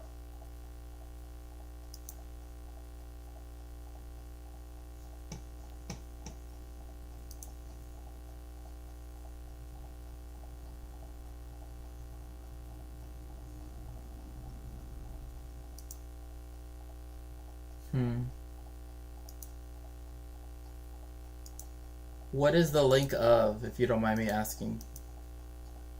Because if not, I don't know if you could send it to one of the mods. I don't know who's currently... I think Neuro Riot is in the chat. Well, in effect, it was a gold standard. Well, yes, but it was a gold standard insofar as the dollar was fixed with gold, but it's still like it's not a gold standard, right? Because it's not in exchange for gold, right? It's in exchange for dollars, which themselves are. But yeah. So every participating currency had a fixed price for gold. No, they had to fix Pasolini. Oh, I've seen that one. Okay. Yeah, I'll look it up in a little bit. So they all had a fixed price for US dollars.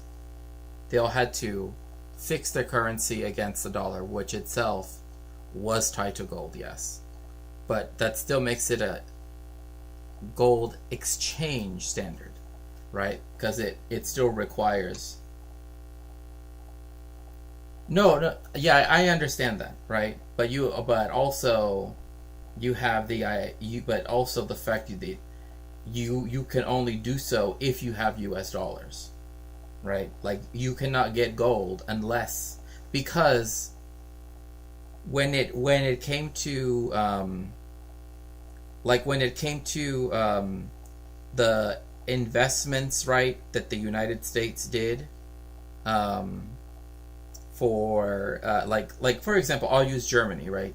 For all of the rebuilding that it did, right? That went beyond, certain aspects, right? In order for them to have foreign reserves of dollars, right? The United States required that Germany hand over, their gold reserves over to the United States, right?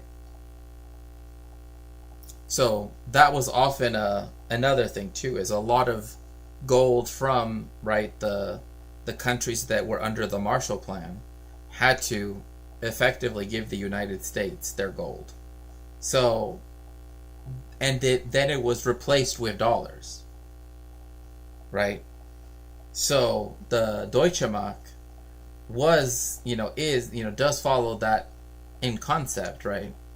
But it also happens to coincide with the loss of gold reserves, right? That the United States required all of the countries to do, right? That's how it became the reserve currency, right? Because it became the reserve thing, right? Because as a true gold standard, right, where the US dollar is itself, so that's the fine print of the Marshall Plan, pretty much, yeah. Same thing with Japan and everything. So, in 1931, I believe, is the last year that the United States was actually on a gold standard. You don't want to be on a gold standard, and the reason why is because, again, gold is a commodity, so it goes up and down in price, right? So by fixing everything to the dollar and then dollars to their ever-increasing gold supply from European countries and Japan, etc., that's how they were able to keep, the price equalized, right? I think he might get into this. I don't know, because... military bases. And 3, the US would help your industries become competitive against their own by providing Marshall Plan 8. Having gold standard or fixed gold price is really crazy. I know, and also the people that want crypto, I'm just like, Gold is bad. Crypto's even worse. Like, I don't even know why on earth you would even. But yes, Renee, you have it here. Opening up its market, right? This is where the formula that you have right there, Cat Pig, right? This is where it changes, right? Because then in order to produce, right, in order to produce industrially, it's just a speculative asset.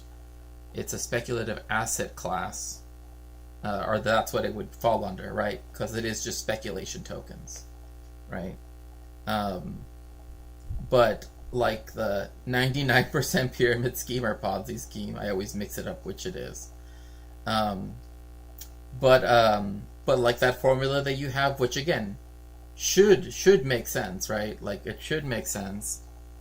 But when you needed the consumer base, right, which wasn't their internal markets, it was the U.S. market, right? So this is when Germany starts to produce things. West Germany, right, is producing things for industrially, right, for the world market, but that really just means for America, right? And so in order for it to keep its access to the U.S. market, it has to keep giving its gold reserves over, right, in exchange for dollars. Right? It's like, it's a interesting point of history, but like that was what they got in exchange, as well as, you know, them being able to sell the stuff, right? But what they got in return were dollars. But if they wanted more dollars, they had to give over more gold, right? So the fact that the dollar was tied to gold was so that then the European currencies, right, and, you know, also in Asia, particularly Japan and Korea, right, well, mostly Japan, had to then give up their gold reserves to the United States, right, at a certain price, right? So it facilitated the movement of gold reserves out of, right, the Bundesrepublik, right, out of that to the United States, or out of France into the United States, and instead replaced it with what should be equivalent, right, so to speak. And by opening up its own market, while allowing its recovering allies to shield their markets to a certain extent from US companies. Notably, getting back to Besant's green, yellow and red buckets, only allies would receive these benefits. Neutral countries did not get them, but they could sign individual deals, while communist countries were essentially shut out of the Bretton Woods economic order. The history of the Bretton Woods system is really crucial because already here it seems like being a green country looks like a super good deal for these countries and not for the US. But I think that is misguided for at least 3 reasons. First, the US was really wary of creating another world war, and while it gave Europe and Japan an advantage in market access, in return it got really good allies that it really needed in its global fight against communism. Second, US industries also needed export markets. Was he... Oh, ye old? Wasn't ye old? Had an alloy, including their silver. Well, typically, you... typically if you want gold to keep its shape, right, you have to add in some other material, right? Because if it's pure 24 karat gold, it's very soft, and so in fact, you know, like in old movies and like old TV shows, right, where people will like bite a gold coin, right? People think that if it bends, right, that means it's fake. But actually, if it was pure gold, it would bend because gold is malleable like that. If it didn't bend, right, that means it had lead in it. And you probably shouldn't be consuming lead. I'll just put it like that. Themselves. By making its allies rich, the US allowed itself to get richer as well. Finally, this system really cemented the role of the US dollar as the global reserve currency. issuing the world's reserve currency came with what French Finance Minister Valéry Giscard d'Estaing called an exorbitant privilege. This privilege meant that because the demand for US dollars as a reserve currency was so great, it allowed the US to spend much more internationally than it earned without facing a currency crisis.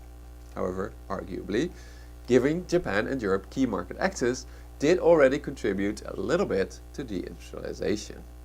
However, as Stephen Moran writes in his paper, this system inevitably led to a dilemma for the US. I'm sure it's fine, they still have lead water pipes in Flint, I'm sure. Oh gosh, I mean, there are still, like in Mexico, there are so many infrastructure things that need to happen just to,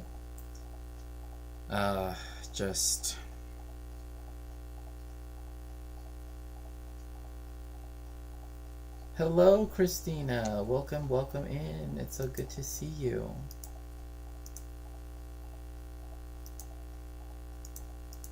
How are you doing?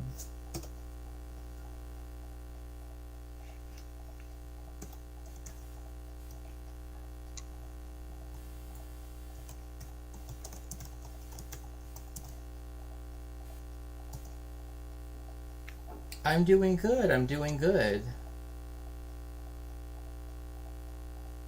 This is fine, yeah. We try to buy a few euro in my family in case we travel.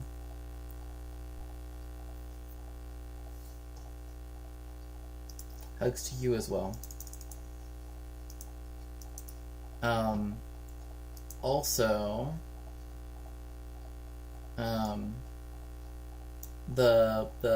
if you know the thing you asked me for, the pinned comment kind of is essentially what I meant to send you. But besides that, anyway, the Griffin dilemma, right, which is called the profitability crisis. The so-called Griffin dilemma. You see, as the global economy grew, the need for dollars increased. But wait, I thought he said Griffin for a second. Okay, but the quantity of gold was relatively stable. So to keep the global economy growing, the US either needed to choose to keep creating more dollars, making the gold standard less and less credible, or to keep the gold standard and kill global economic growth by stopping the creation of new dollars that the world needed.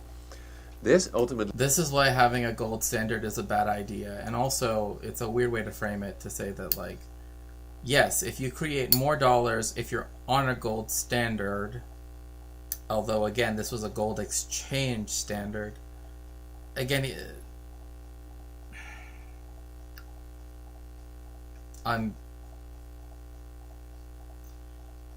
it's fine, but it's just one of those things where it's like, you're taking it too literally. Or you can just withdraw EUR with your US credit card. Oh yeah, like if you go to Europe, right? Because I know that quite a few people rely on false teeth. Yeah, like if you go to Europe, you can just, put your card into an ATM and then get out cash, and it will be euros. But I just know so many people where they're like, I guess they I don't know if this is so much a thing of like in certain countries, I guess cash is still more common, right? Because I don't know, like I remember in Portugal, like there was more like stuff that I had to pay with cash, but that's all I remember. I mean, I just remember that there were more instances than in other places. They led to the following iconic announcement by President Nixon in 1971. I have directed Secretary Connally to suspend temporarily the convertibility of the dollar into gold or other reserve assets. Which was then followed by a period of global economic turmoil, after which the neoliberal world order was... But this was important because this is also when the financialization of the U.S. economy began, right? But there may be a higher, lower fees if you exchange rated here versus EU withdrawal versus of the beneficial exchange rate, hopefully. Yeah, like typically if you withdraw it there, I was just watching. Nice. Oh, nice. Greetings, Philip. Enter credit cards. Yeah, like UK banks are a total ripoff for currency exchange, so I always exchange money in Germany if possible. Yeah, like I am trying to think. You like, generally speaking, like if you withdraw from the bank, it's usually at whatever the bank's rate is, as opposed to a bureau's exchange rate, which it's the rate plus the commission, right, that they take off, right? UK banks also deceive the customer by claiming, they will. Some of them will say commission free, but then make it. So in Mexico, like for those, I know some people have been asking me about coming to Mexico, either to, particularly if they are thinking about, leaving the United States. So there are two institutions, right, that are not banks themselves, right? There are centros cambiarios, right? Changing centers, which is what it technically would, right? Or exchange centers, right? And casas de cambio, right? Centros cambiarios, right? That those are like the ones that have the commissions and blah blah blah, right? Those are private. They operate on a whole separate thing, right? Where they can charge all of their commissions and all of that stuff. That's a whole separate thing. Una casa de cambio, or exchange. Okay, Christina. Or a house of exchange, I guess you could, or an exchange house, I guess. Those run, and you will always see their federal certificates, and also usually their state certificates as well, right? Saying that that they had because they take courses and stuff like that, like exchanging dollars for pesos. Exactly. Yeah. Or really, I mean any currency, but yes, essentially for that. If you it's better to go to a casa de cambio, because they will give you almost so every day, right? Mexico has something called el Diario Oficial de la Federación. This goes back a long time, to before even Mexico had declared independence, but essentially it's this document, and then there's people that offer you exchange on a street corner. Well, I mean, there are people that do money changing, right? That but you have to know them. They usually can give you a pretty good rate, but obviously they want to make a profit, right? Because that's kind of what they do for a living, right? And you can risk getting bonked on the head. Well, there's that, yeah. But the ones I'm thinking about, the money changers, the money exchangers, I guess, are usually just people that, or a high commission, right? So if you go to a casa de cambio, they function like banks. I'm not sure why we still have dedicated exchange houses between the spread of internationally working credit debit cards, the introduction of EUR. There's not much need anymore. I mean, I guess I could see that, say, in Europe, right? But like in Mexico, it's still like a lot. Like, I guess because we get visitors from all over the place.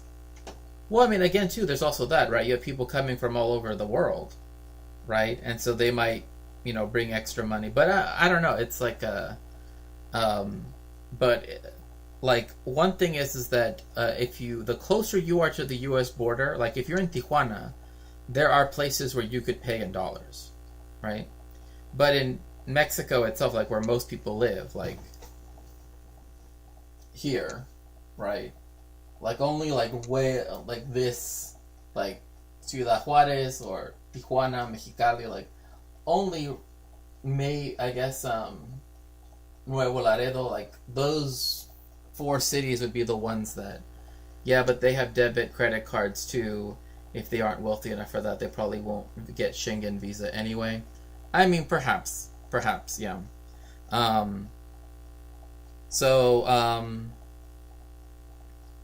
Anyways, I was saying, so in Mexico, what you want to do is go to a casa de cambio, right? They function like banks, right? They're supposed to function like banks. They will give you and again, this is not like 100%, right? But typically they will give you the rate closest. I was talking about the Diario Oficial de la Federación. So they publish every day, right, the official exchange rate between pesos and dollars every day, right? What the national, for the El Banco de Mexico, right, the national bank, to what its official rate will be. So, and that's the one that, again, if you look at it on like online, usually they'll tell you that rate. If you want to get closest to that, usually casas de cambio are the ones that are the closest, because they have a fiduciary responsibility, right? Like they function similar to banks, right? They are an institution that again has to have federal licenses, etc., blah blah blah. So casa de cambio, that's and it doesn't matter whether it's euros or Thai baht or Chinese yuan or whatever. It's all of that's good. But yeah, as for like credit and but here's the one thing to keep in mind. Make sure if you are going to go to one of these, they might ask for your passport. Not always, but it's better to be on the safe side. I mean, technically, I would suggest if you're traveling, casa de cambio, exchange house.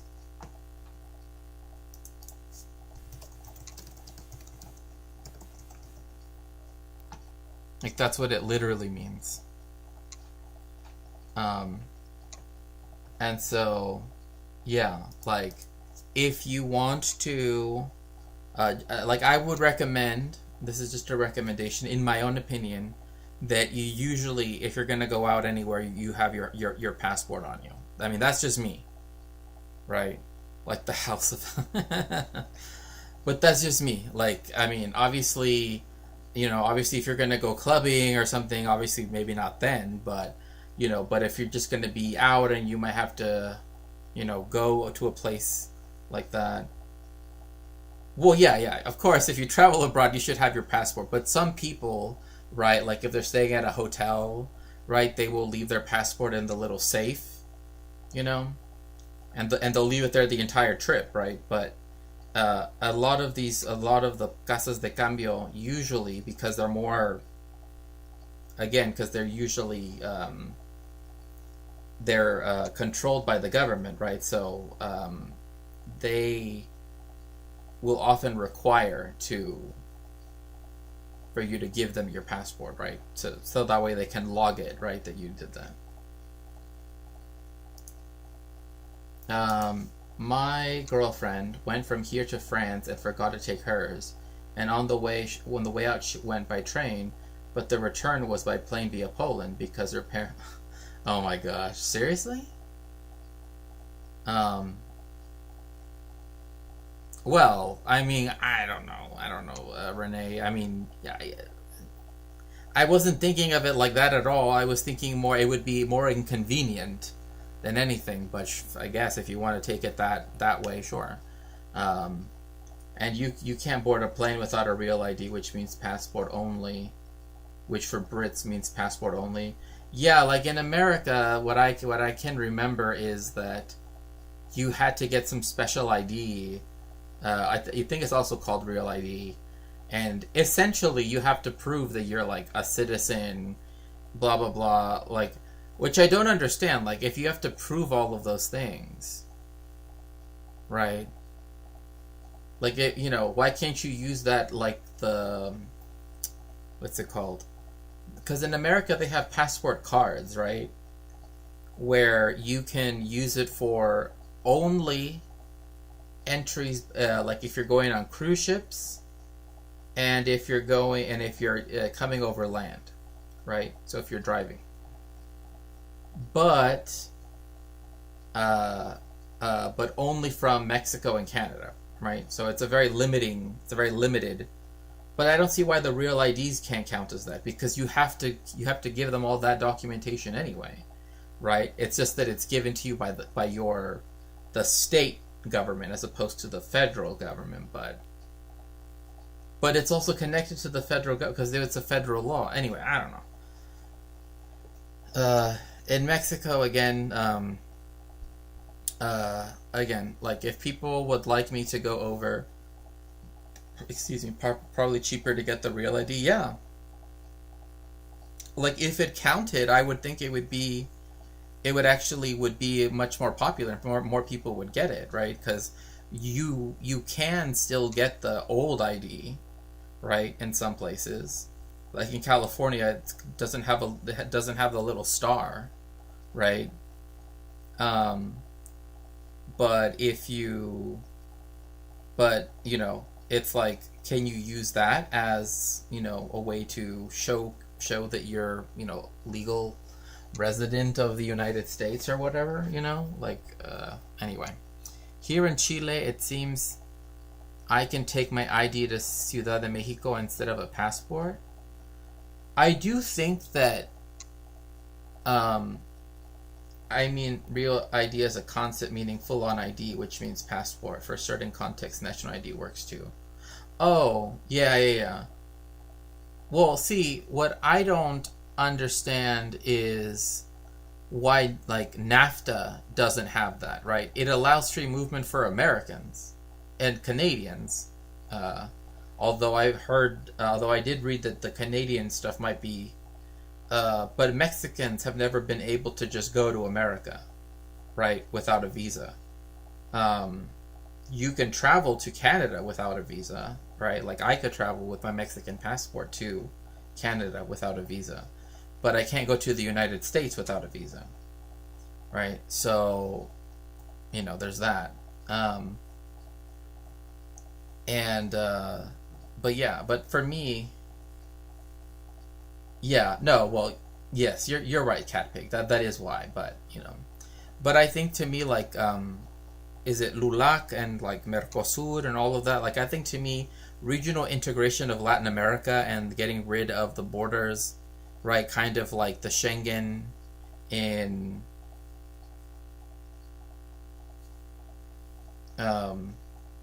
it's kind of like Schengen has existed in Europe, right? I think would make, would make more sense to me, because I've never really found a reason why there should be like hard boundaries or anything when like people go back and forth between different countries in Latin America all the time. You know what I mean? It's like people that live in Chiapas will go visit their family that live in Guatemala. Same thing if they're from Yucatan, from the Yucatan Peninsula, right? Like, I never understood why they like what has caused Mexico to even begin to police that border is the United States, because it doesn't want people arriving at its border and claiming asylum. So, yeah. Well, can you get to Mexico to Cuba? Yeah, you can go to Cuba. Because Mexico was again, in the old, was one of the non-aligned countries, right? It's not in NATO, and it wasn't part of the Second World, right? Which was the the border dropped in the Mayans. Right. I mean, like, there's really no reason why. And, I mean, in fact, it was because the border was open, right? Was that actually people could go back and forth that actually saved a lot of people during the Guatemalan genocide, right? Which was backed by the United States. Because most of the people there were of one of the groupings of the nation, of the Maya nation, right? And they were able to go into Mexico and escape what was going on in Guatemala. And, you know, that wouldn't have been possible if Mexico, you know, if we didn't have, you know, I may be exaggerating a little. My GF got lucky and didn't get checked on the way from or to France. She bought a train ticket to come back. So the border checks are not done on everyone, just randomly on some percentage of trains. Oh, okay. Yeah. But, yeah. It is interesting to me, though, that, like, there isn't just a EU passport, right? I mean, I know with the whole Schengen and all the stuff that's been happening, but it doesn't make sense to me to not have just one common passport, right? That there are not supposed to be any systematic checks. They're illegal. The European Court of Justice already ruled on this. Yeah, well, that's good. Well, we don't have a common citizenship. I know. Like, that's what I'm saying. Like, I know the reasons why you can't have it, right? But it's like, it would, to me, it seems like the integration, if it were, you know, I know right now it's probably, you know, integration of European countries is kind of last on the list, right? Especially with Hungary. Yeah, all the nationalists, right? Because isn't Hungary already like saying that they are? Oh, not the EU, although they probably do want to leave the EU as well, or at least keep threatening to. Because I don't think they want to give up their veto power ever.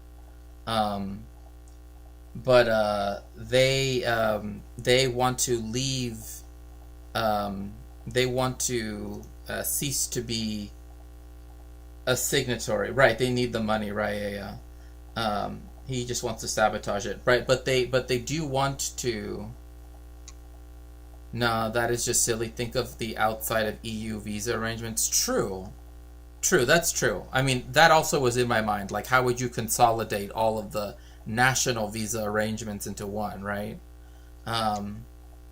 Yeah, he recently announced that Hungary will leave the ICC. That's what I was thinking of, yeah, which is just, and it's literally just so he can invite Netanyahu in.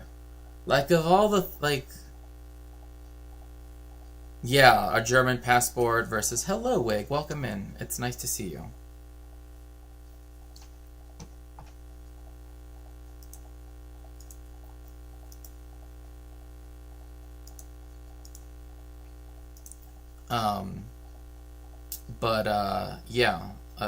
German passport versus, yeah, they get treated different countries. That's why, to me, like, Latin America has more of a willingness to have, in, you know, particularly like the ease of integration vis-a-vis like allowing people to travel between nations. So I don't see why from Mexico down to Chile and Argentina we don't just have it all, you know, essentially have the you know, free movement of peoples. Most visas are done under EU European the Schengen rules for incoming. For Schengen citizens to travel, yeah, which is another thing, right? Because then to travel abroad, it makes a difference which citizen you have, right? Because they always do these ratings every year, right? And like, I remember that like at one point they were like, oh, the most valuable passport in the world is, like, at one point it was like Singapore, and then it was, I forget what other country it was before this, and then this last year I think it was Germany's, right? Versus the Cayman Islands passport. Visa-free countries 175, only 174. USA is 170. Yeah.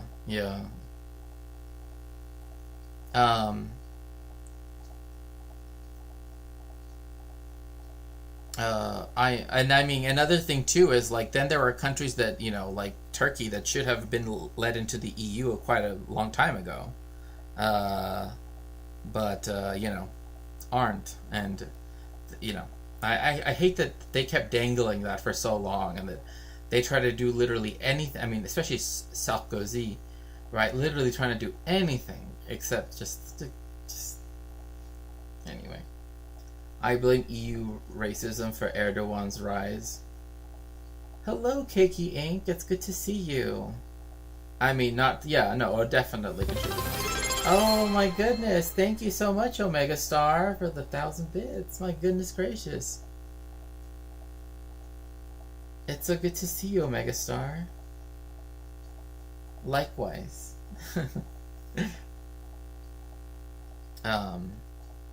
Let's see here. Versus a Cayman Islands passport. Oh, you know what I hate? You know those like passport bros?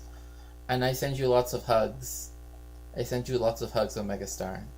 Thank you so much. I hate, so there's this one channel that I know that he's like he's not the same as the typical passport bros, because he's not like a, you know, but he's still a passport bro, right? And like every time that he talks about like why this passport is the best passport for, you know, I'm just like, okay, Omega Star, see you later. It was nice to see you. Well, and I should say, quote unquote, religionism rather than racism, I guess. We had no problem with Cyprus joining, which is Asian, which I only found out like a week ago.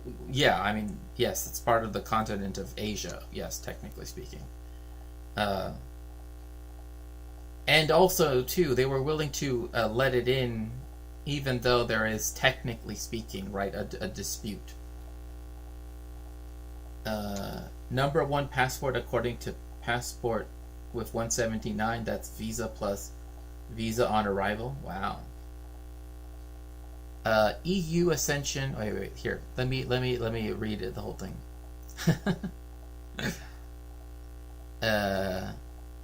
Give the tariff penguins passports, right? Right? Gosh.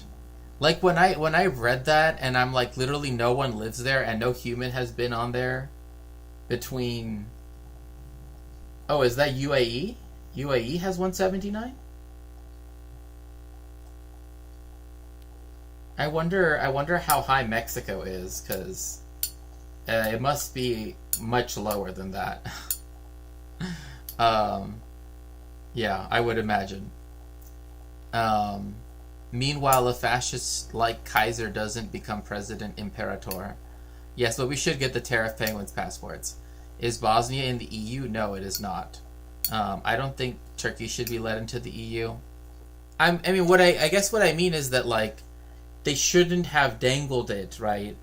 In their, you know, like the way how they've treated Turkey, right? Like, I think to me that was wrong to even begin, right? Like, if they never intended to have Turkey in the EU, they shouldn't have started with. Is, I guess, what I mean to say.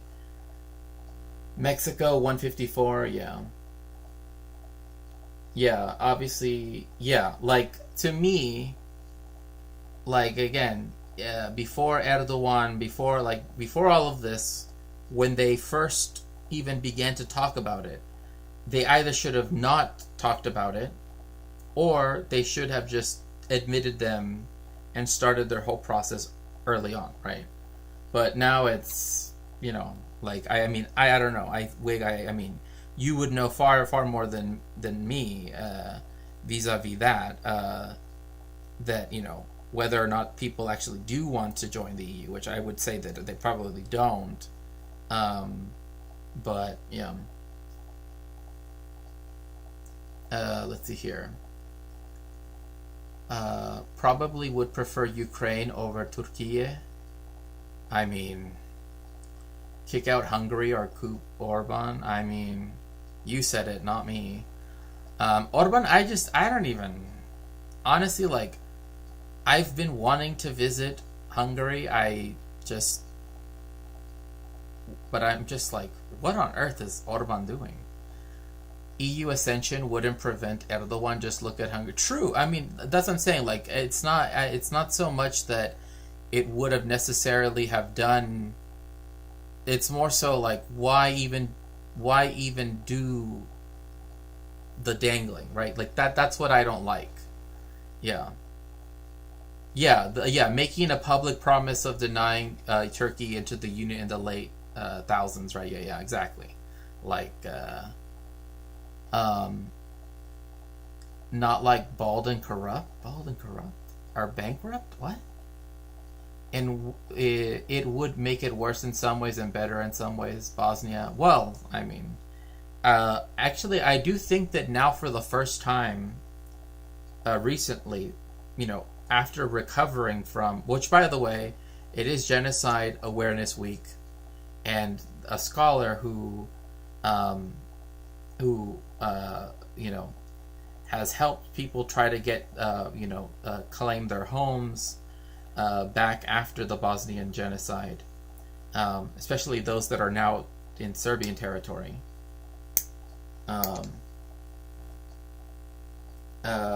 Formally, Turkey's accession proceedings are still ongoing, but they're in a deep freeze and have been. Right, exactly. That was one of Brexit lies, that Turkey had a realistic prospect of joining. Yeah, exactly. It's the deception that I dislike, right? It's like, it's not that I think the EU would have made it, but like it did allow for like Erdogan and the religious right in Turkey, and again, this is just from what I read, right, to then say like, oh, like, see, they don't want to invite us in, blah blah blah, right? This is why we need to yada yada yada, like they're able to use the fact that they were never going to be let in, right, as a crux, right, to then for in a populist manner, right? Yeah, for sure. Yeah. I think, but what I was saying is that, so anyway, we need to be aware of the dangerous genocide brings to the world, but also to commemorate and remember those genocides that have occurred, and also recognize that just whatever is officially, like what he has argued, this scholar, is that we can't just think of Srebrenica as the genocide. It's the one that has judgment on it, right? But it was part of a greater program of extermination, and so he very importantly states, like, you cannot only see what happened in April of 1995, right, in Srebrenica, as being the only genocidal aspect of what happened in Bosnia, right?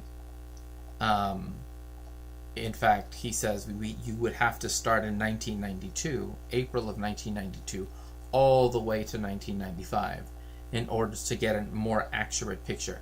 And the scholar I'm talking about, and again, I'm only mentioning, some of his stuff, but he survived 6 concentration camps.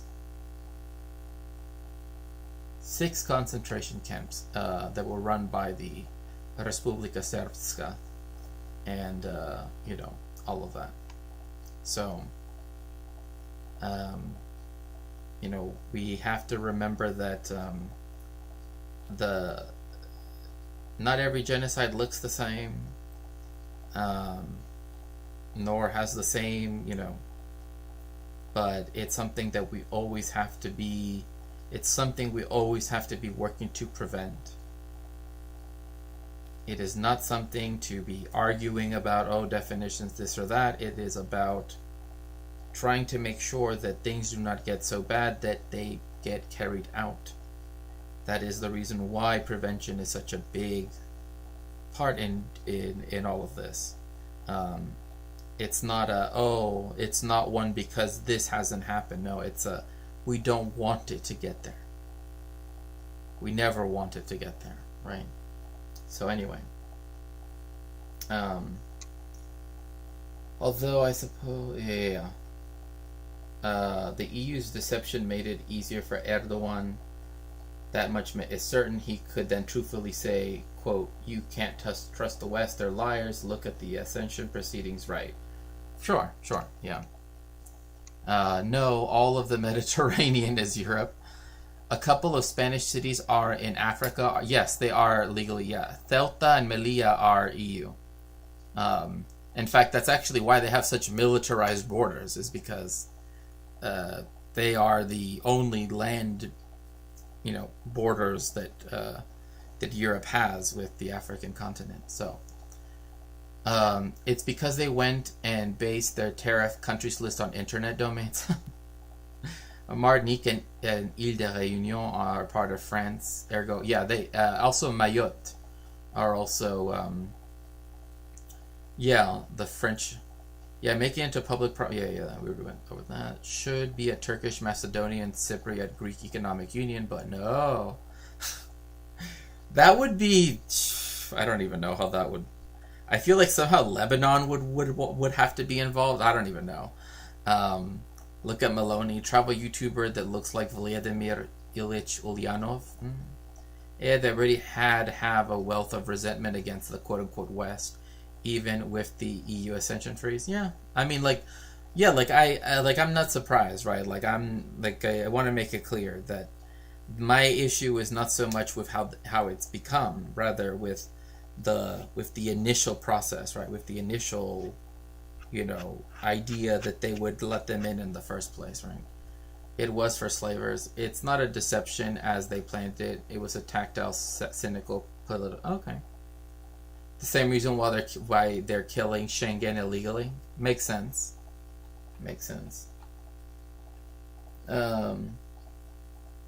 Yeah, Spain has colonies in North Africa, which makes it so ironic that Spain complains about the British colony of Gibraltar.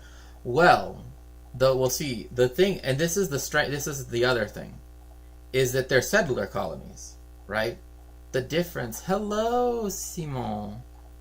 It's so good to see you. Hope you're doing well. This is the thing, is that they are majority European, right? So whatever population was there prior, right, the indigenous population, right, now it's completely built up around Europeans that have been, because that northern part of Morocco. Oh yeah, I don't want to even start on Las Malvinas. Yeah, that's a whole. Yes, like the stream. Make sure to like and subscribe on YouTube.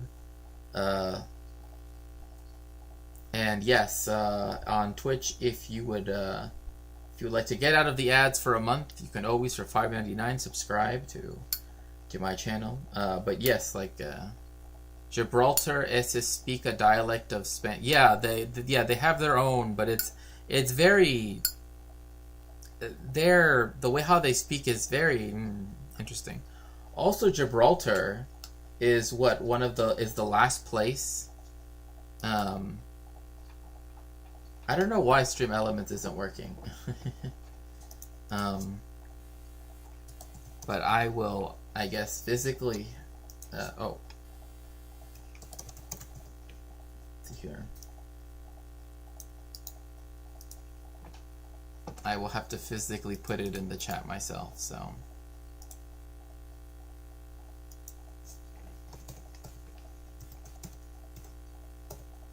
Yes, so if you'd like to help me out with my research, also a weird, but I believe it's the last place in Europe that has an indigenous population of monkeys, if I remember correctly. Because Spain also used to have lions, but they went extinct, and now the only ones that are left are the monkeys. the monkeys that are still there, which shows, right, that the Pillars of Hercules, right, what they used to be called when the what is now northern Morocco and southern Spain used to have these connection, right, fell apart. And that's actually why all of the fish and sea life in the Mediterranean are just are related subspecies of those in the eastern Atlantic, eastern mid-Atlantic. So if Spain is going to be defending international humanitarian law and the UK is going to be defending, I'd rather have Spain holding Gibraltar and working with Morocco to block weapons before traffic into the Mediterranean. Well, there also is another thing too, right? Spain in 1975 left its colony of Western Sahara, and it was supposed to conserve a kind of, I was about to say, look upside. Oh, that's funny. We think alike. Yes. To block weapons from being trafficked into the Mediterranean. Yeah. It should be given to Spain. It's in the name Gibraltar. I like that. But yeah, like Western Sahara is still supposed to be like Spain is still supposed to like, I guess, be in charge of its decolonization process, which it didn't do at all. It just kind of left it, and then Morocco occupied it. Well, most of it, right? So there's that. It occupied most of it. Ushered in by Ronald Reagan and Margaret Thatcher. This neoliberal world order was characterized by, number 1, lower tariffs, number 2, lower barriers on investment around the world, number 3, flexible exchange rates, and number 4, the US guaranteeing security for everyone that at least played somewhat nice with the United States. In line with its free market principles, the somewhat nice neoliberal order was far less structured than the Bretton Woods order. There was no formal agreement now in which countries promised to use US dollars. They just did so because it was the most convenient and most reliable currency out there.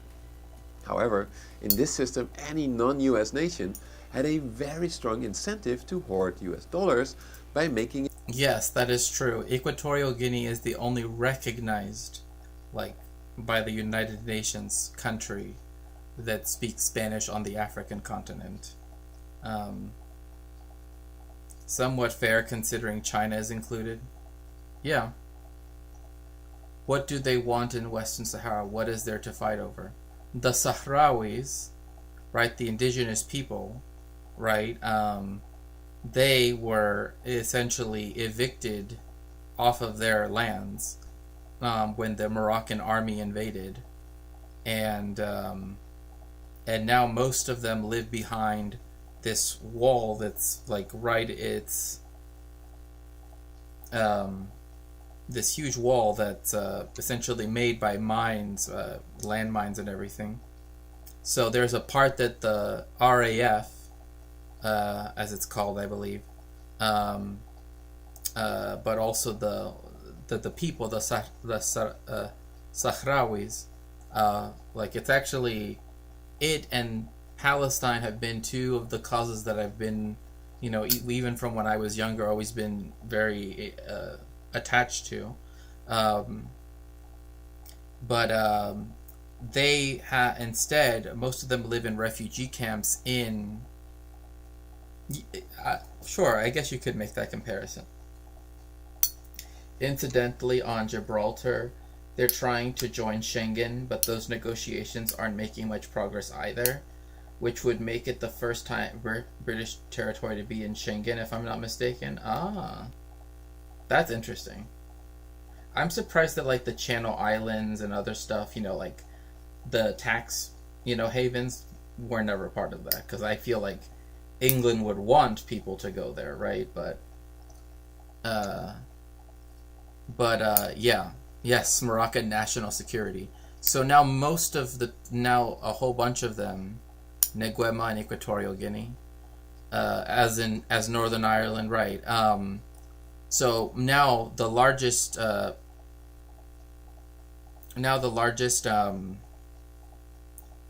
sort of area that has a lot of where most of the Sahrawi are compelled to live is in Tinduf, Algeria, right? Which is sort of like the westernmost point in Algeria, right? It's like, because Algeria is sort of shaped like this, right? So it would be way out here. And they actually haven't the international, if I'm not mistaken, also some energy stuff there, thermal, yeah, I think you're right, Wig. I mean, also too, like if they were to do other stuff like solar and wind, I mean, they would be, Spain was not good to the people. Oh yeah, I mean, yeah, I don't know. It's like I mean, that's an understatement. Yeah, but pretty much. So Franco especially, yeah, exactly. I was about to say, like, that was exactly what I was thinking of. Oh, during the but it was. I mean, a lot. Some people did move there trying to get away. Green colonialism. Oh no, I'm saying like if the Sahrawis were the ones to do the green energy stuff, like once they liberate their lands, of course. There are Sahrawi who want the Spanish. Well, they want it because the UN, when like their commission on the what is it called? On the, forget exactly, but one of the words is decolonization. Place Spain, should say, Spain, as the kind of like guarantor, I guess, one way of putting it, right, of Sahrawi independence. So that's why some people, right, are very, want Spain, but Morocco's doing it right now. Sure, but Morocco's doing it right now to get the occupation further legitimized. Exactly, yeah, yeah. Because, again, most of the Sahrawi people live, again, in to the east of the line of control, and most of them, with that, live in Tinduf and surrounding areas. So, again, most of them do not live within the boundaries of what is Western Sahara. They live in Algeria, and they do have an international film festival. But lots of people commute between. Oh, I guess that makes sense. You recommend any books on this? Oh, on Western Sahara? Yeah.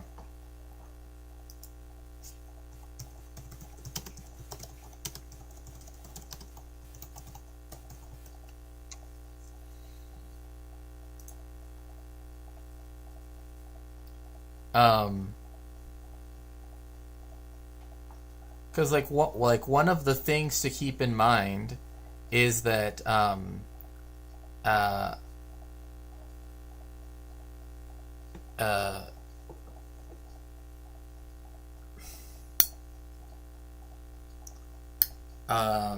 is that both Morocco and Mauritania at first fought over the country.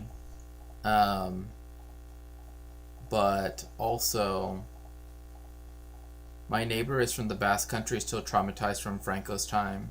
They weren't safe to speak Basque in the Basque Country. Certainly back in Europe, they're still traumatized too. Yeah, I mean, let's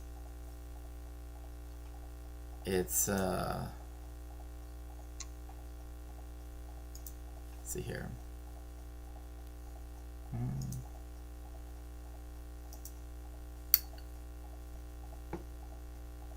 Is this the one? No.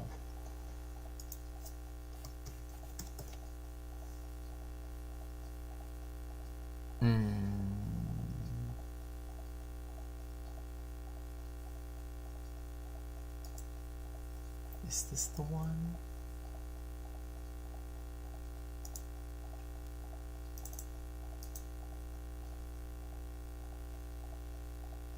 Yeah, I think it's this one. I just want to make sure that it's the one that I'm thinking. Yes, it is. Okay. They have a newer edition of it. Okay, so so here I will paste it here, the Amazon link, and I will paste it in the YouTube chat as well.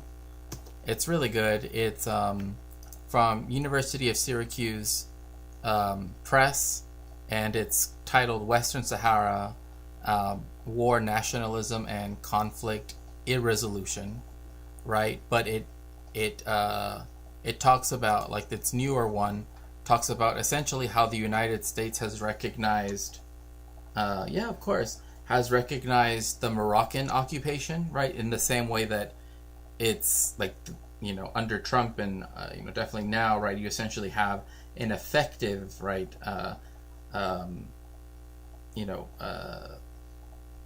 Accepting of the occupation of, like, the Syrian Golan Heights, and as well as certain parts of the West Bank, right? So, well, those islands, people don't commute. Well, I guess that makes sense. Yeah. One thing I've always found interesting about, like, Gibraltar is that when you cross the border, right, it's like, what's it called? Like, it's also the tarmac for the airport. I've always found that fascinating to me because it's like, you have to wait, but it's not just to just go. It's also for, in case there's a plane landing. So there's,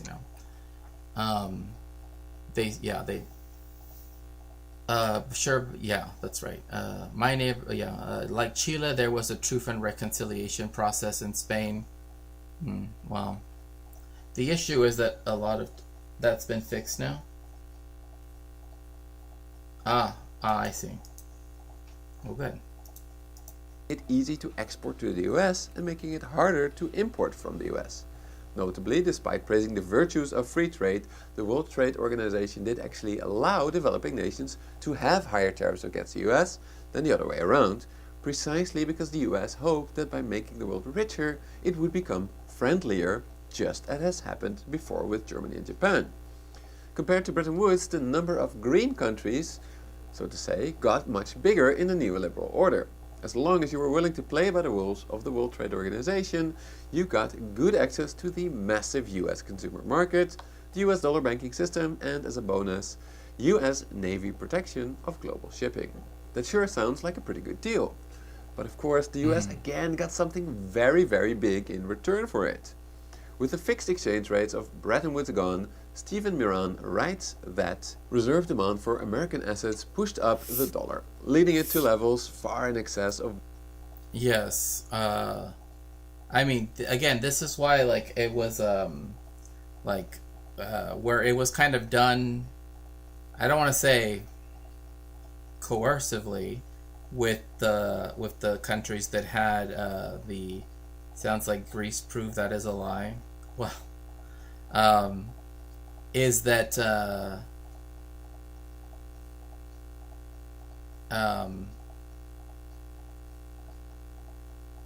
so of which roughly 60% are allocated in dollars. So that's, again, according to the IMF, there are 12 trillion, right? And this is one of the big things where depending on which economists you ask, like, some of them will say, like, that is what the deficit encompasses as well, right? It's all untaxed US dollars. So the fact that there are $12 trillion out there as foreign exchange, right, reserves, means that the deficit will always be 12 trillion at a minimum, right? The U.S. also got a military-dependent EU as a reward for this arrangement, right? Which it now is, I mean,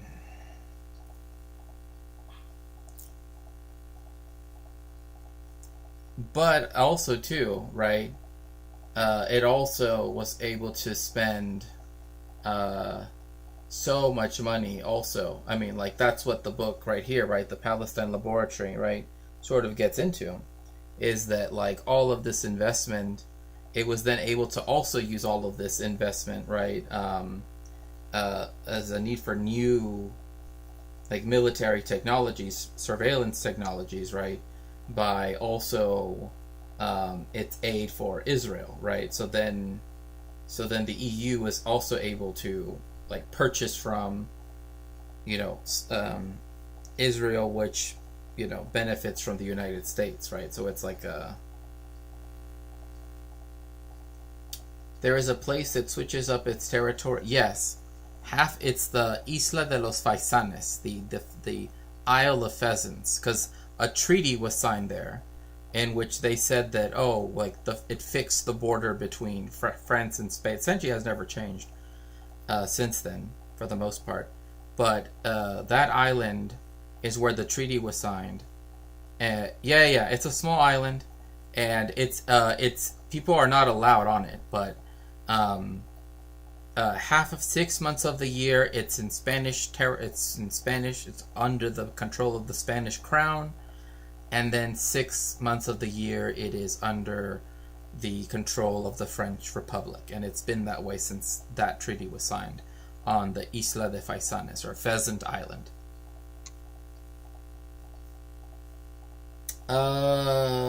That sounds familiar. Not that I can remember right now, Kiki Inc. I am not... It's not ringing a bell.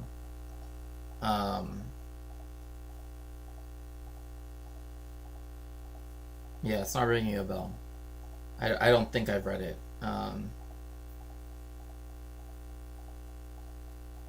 Yeah, okay.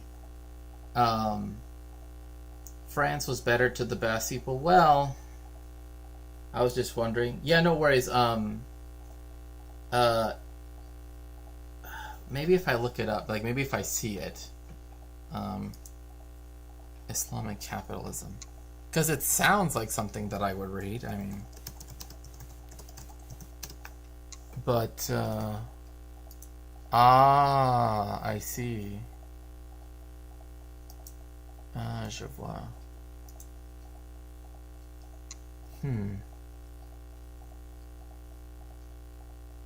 I mean, it's a little... Oh, okay. Okay, yeah. Yes, I would say that it's worth a read. And now I remember, because she wrote a Marxist biography of the Prophet Muhammad. And that for sure I remember. I mean, I still have it. That I do remember reading. So yeah. Islamic capitalism, also Marxism and the Muslim world also would say that, yeah, you should. It would be interesting to read. Yeah. It's like when she came out with her biography of the Prophet Muhammad, it was interesting because she does it from a Marxist perspective, right? So it's really, yeah, it's definitely worth the read. Let's see here. France was better to the Basque people, so his friends visit the Basque country in France. They won't set foot in Spain outside of the Basque country and Navarra. Oh, makes sense. There's a place that's... there's an neat Orson Welles documentary visiting the French Basque region during Franco's time across the border in Spain. Yeah. They don't speak Basque in Basque France, though. Right. Yeah. And see, that's why, like, when you say, oh, the French were better, it's like, it depends what time period you mean. Because, like, in the 20th century, then that's, you have, the ETA in the Basque country of Spain. But in the 19th century, it was,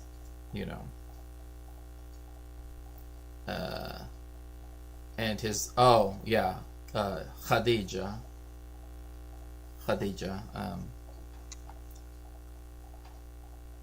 But also Marx in the Muslim World, I think, is also a good. That one is a book. I read it along. I mean, it's an older book, I will admit. But it's still really interesting because I did have it. Well, it's not here in Mexico, but I think it's part of the stuff I left in California. But it's like an analysis of like the Islamic world vis-a-vis imperialism, right? And it comes from. There was a Basque space program, if I remember correctly.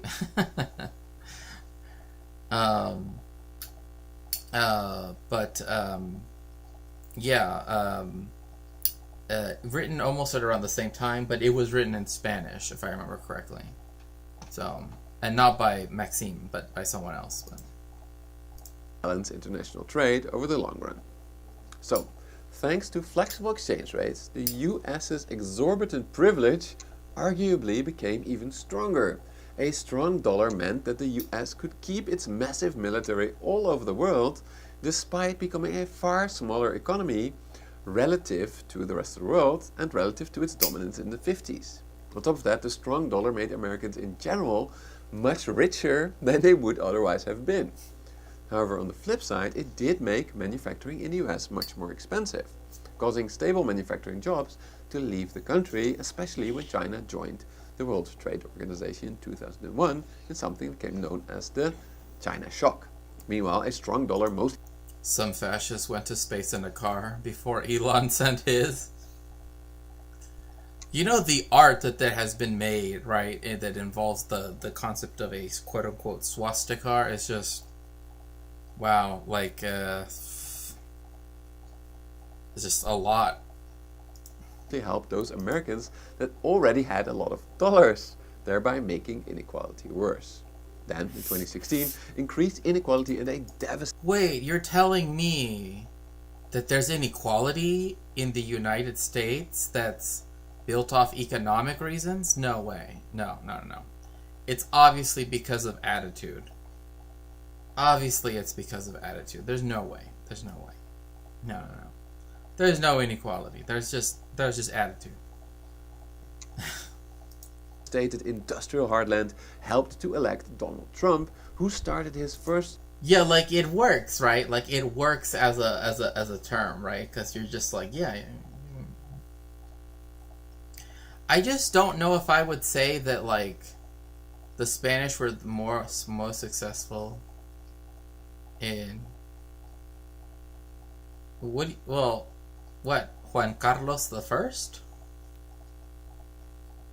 This guy doesn't even know the wokeism. I know, right? Trade war in 2016.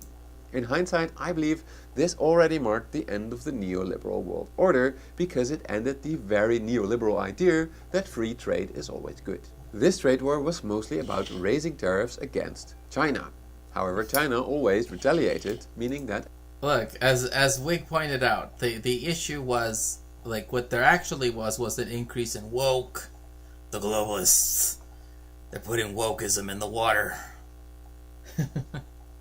At the end of it, China still had a higher average tariff rate on the US than the other way around. Notably, this did not stop deindustrialization of the US. It also did not stop the rise of China's mighty manufacturing industries, which are now threatening to upend the entire car industry. And it was blasted through the air. We're in another Gilded Age or cage, really. Yeah, well, you know.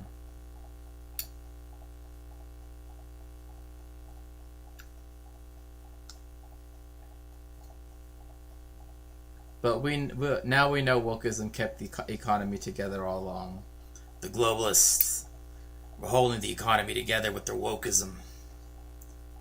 They don't know, in this war for your minds, that Austin, Texas, is the home of the woke. Biden tried something new. He tried subsidizing US industries on a massive scale, just as the Chinese had done before him. This led to a lot of new factories being built in the US. However, according to Bessent and Miran, this was not sustainable, leading to a very high US government deficit. So, here we are today.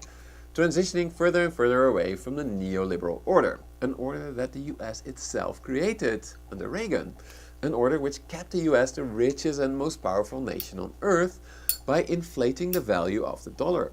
But according to Trump's team, it led to such rapid deindustrialization that it has now become a national security threat. Which brings us to...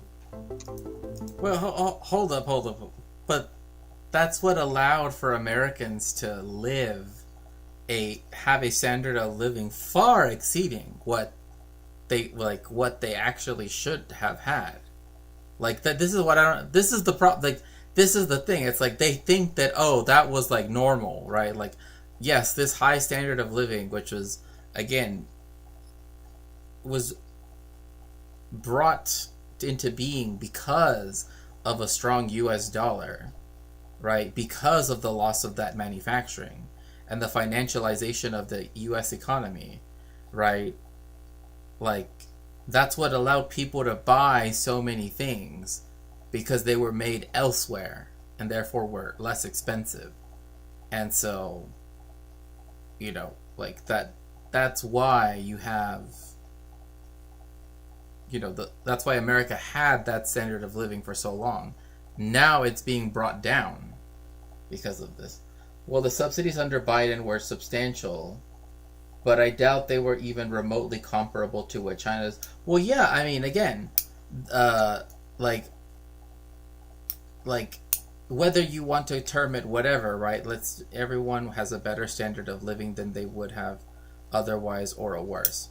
Right, but particularly right in keeping in concordance with the economic aspect of this, right? Like the PMC, if you want to call it that, the petite bourgeoisie, right?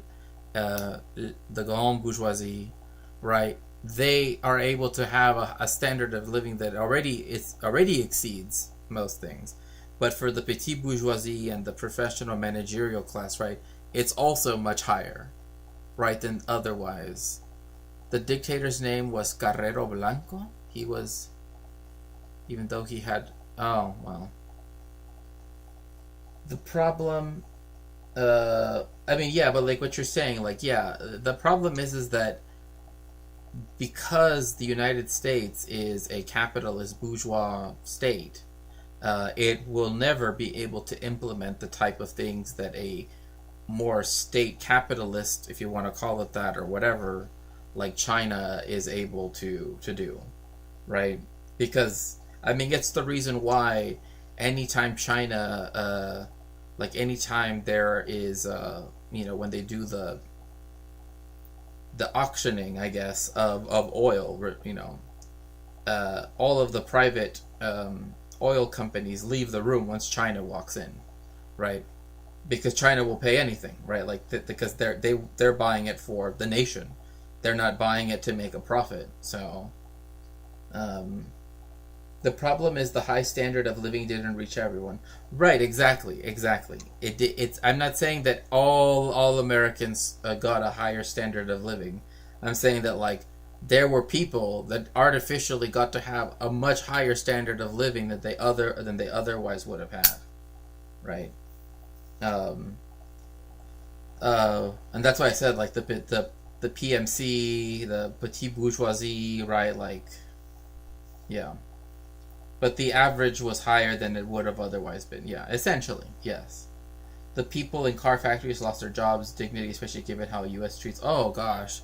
The fact that workfare is a thing is just disgusting to me. There's no reason why someone should be working so that way they can qualify for benefits, that they need just to, they are buying to, they are buying to make a profit, but they're willing to pay a higher price, right, than the private oil companies are willing to, which is why usually the private ones would never be willing to spend as much money as China as a country does, right, with their state enterprises, right, which just have more to spend with, then they wouldn't need benefit. Yeah, if there's job for these people to do, why not just hire them for those jobs? I know. It's like this. I mean, I remember. I mean, and it isn't even just in America where they do this. I remember in Europe, this was the case as well. Like I remember even in Finland, there were people that worked, and they weren't getting paid. Right. But they needed it in order to get their unemployment benefits, essentially. One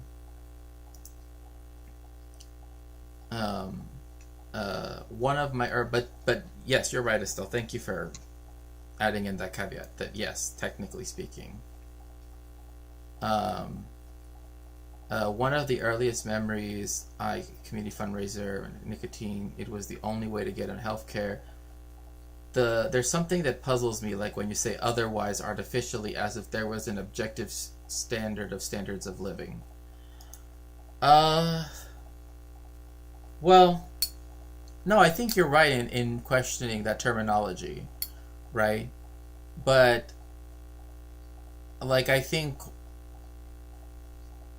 guess the ability, right, to participate in a consumer society, right, was more, and like the type of consumer society that the United States has, like the opportunity for like the PMC to own things that are impossible, like in the global South, and even for the working poor in the United States, right?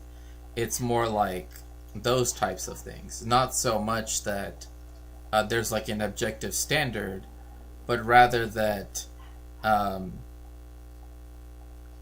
people could, because of the strong dollar, right? Like for example, like when it comes to Canadian timber, right? Canada was underselling it to the United States by 20%. So they were losing 1/5 of the price, right? We can see the standards within the frame from other students. Right, exactly. Right. Like people can compare living standards of, well, I know PMC isn't a thing, but I'm just using it because it's often used as a term, right? So, but it's just it's just like the labor aristocracy, among other. It's just like the labor aristocracy, the petit bourgeoisie, etc., right? But some people like to use the idea of the PMC to sort of speak people who are somehow above the labor aristocracy, but below the petit bourgeoisie, which I don't know, like. But yeah, like in comparison to Europe, or in comparison to, again, it's a relative thing, right? But it's also it being the currency, the United States having the world reserve currency, it having a strong reserve currency, right, and etc., right, allowed the United States to take advantage of, right, these like being able to build like the concept of like the McMansion, different things like that, right? Like those things aren't like, you don't really see that in other countries. I'm not saying it's impossible, right? But it's not, it's something that again is, one of those things that is kind of like almost uniquely American, right? Also, again, just like the amount of people that can participate in the stock market, the people that can do, that are able to get access to lines of credit, right, to be able to buy consumer goods on a scale that's just very, very different, right? And I guess I would say that would be the, among the things that are different. Yeah, that's true. That makes perfect. Yeah, that makes sense then. And when I mean artificially, I just mean like the ability to purchase, right, things, right, signifiers of status or of wealth or of, right, that, that are the product of the imperializing of other countries, right? Like, for example, in Mexico, if you buy a brand new home, it doesn't come with cabinets, right? It doesn't come with cabinets.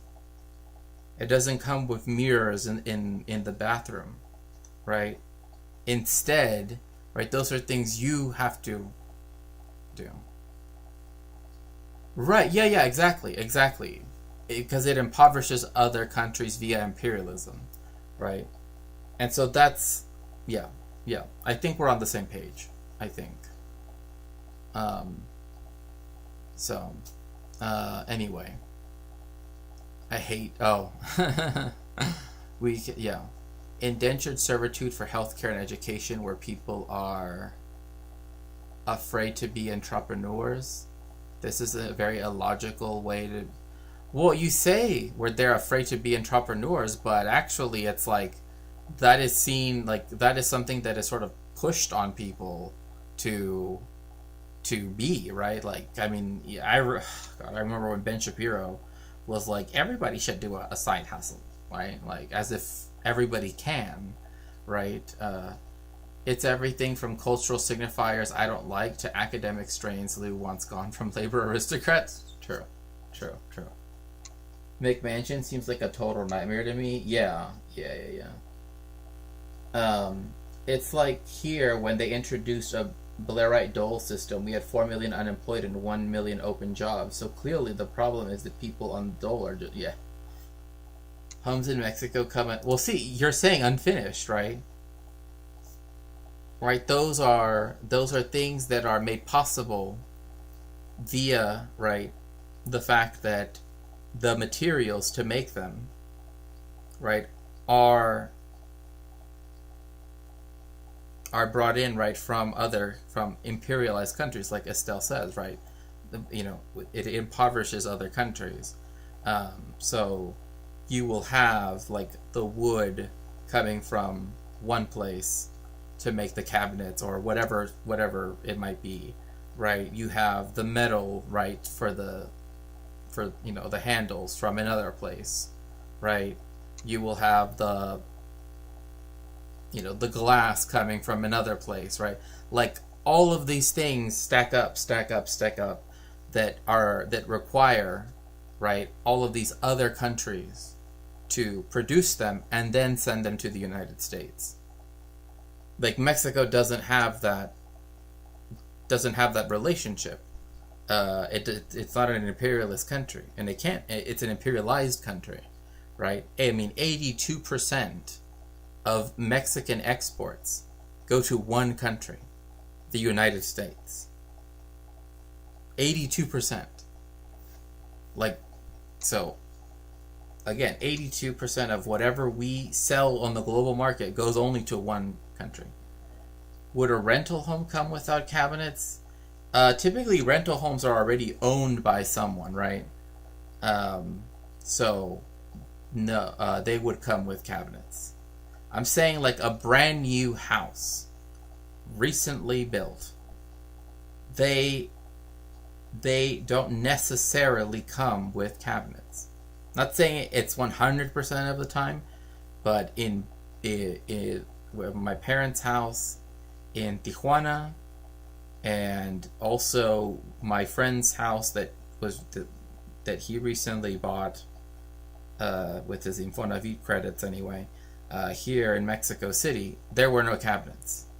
There was just, the tile on the floor. They did have a tarja. They did have a sink. They did have that. But yeah, nothing else. Like, that was the only the sinks were installed. but nothing else. There was nothing else. And again, that's not atypical, right? Like, you go and buy cabinets and then put them in yourself, or maybe not yourself, but yeah. But again, the reason why in America people are able to have those things already pre-installed and already is because, again, you have a housing industry, right, that has like DK Homes and DR Horton, right, these massive home builders, right, that they're able to, and you'll often see them, right, if you go to on the freeway. Do you have aqueducts plugged by default? No. No. 82%, yeah. Yeah, well, I mean, that's because of NAFTA, right? Because remember, NAFTA was promulgated under the last two presidents of the dictatorship, right, of Mexico. Because in 1992 is when the treaty was first signed, right? And then 1994 was when the big signing that puts it all into power, right, was done, right? And that's when the Zapatistas come out of the forest, right? Yeah, it's 82%. Yeah, it's around 82%. But again, it's because of NAFTA, right? It's because of NAFTA and the USMCA, right? And because so many companies that did move their factories here, right, were American, right? Because it's like Ford is here, right? GMC is here, or I don't even know if GMC is still, like all of these American companies just moved their production here to Mexico because, again, also because of NAFTA, right?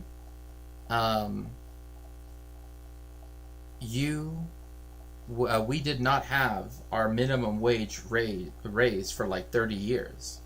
It wasn't until the end of the last presidency under AMLO, like towards the end of his last presidency, and then during his presidency. So since 2018 and 2024, right, that has been the only time in the past since the 1990s, right, and before, that the minimum wage was raised.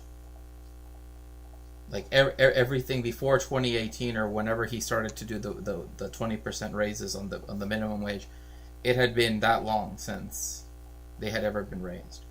Because now I think that, like, and again, also remember, the minimum wage in Mexico is by day. It's not by hour. Because if it was by hour, it would be like $1 something an hour, more or less. But it's by day. When I was little and bored, while my Vietnam is even more brutal, the average pay being 360 USD per week. Asking questions why they don't buy American goods is nonsense. Well, yeah, sure. Yeah, I mean, exactly. I mean, again, because everything American is very expensive, right? I mean, there's a reason why, like, certain, like blue jeans, right? I know this is, like, now, and for Americans, right, it's like, oh, blue jeans, like, whatever. But, again, back in the day, they were like, oh, wow, you can afford to buy blue jeans, right? Like, real ones, right? Because, again, just checked, EU country with highest export share going to other EU countries is Slovakia with 86%, but that's to all EU countries. Wow.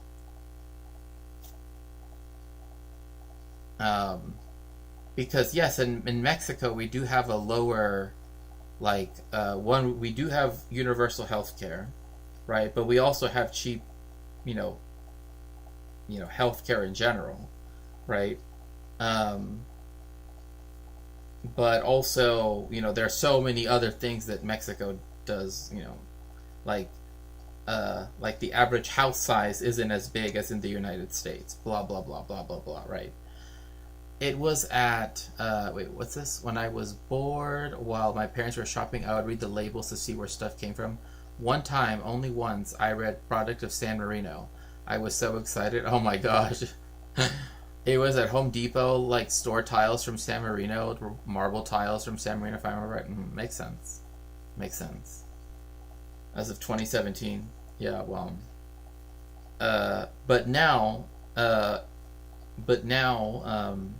in Mexico, we have it so that every year our minimum wage goes up. It is readjusted for inflation every year, so it goes. What brand? Like Levi's, like actually Levi's. Because, I mean, they were the real thing, right? Because I remember growing up, like in Tijuana, like having like back. This is when Vans were like really, really big. Like they were. I mean, Vans were used for many different things depending on what it was. Because like sometimes they were used as like for cheerleaders. Sometimes, you know, it wasn't just skaters, right? But you had it where, like if you went to Cinco y Diez, which is this crossing of two streets, Cinco y Diez, right, 5 and 10. Right there, you have a lot of these, you know, different markets, but there you find a lot of like. I mean, I don't even know what to say. It's like off-brand, you know, fake, essentially.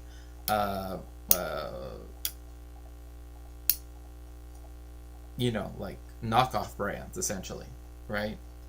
And I remember that at that point I wanted a pair of Vans as a kid.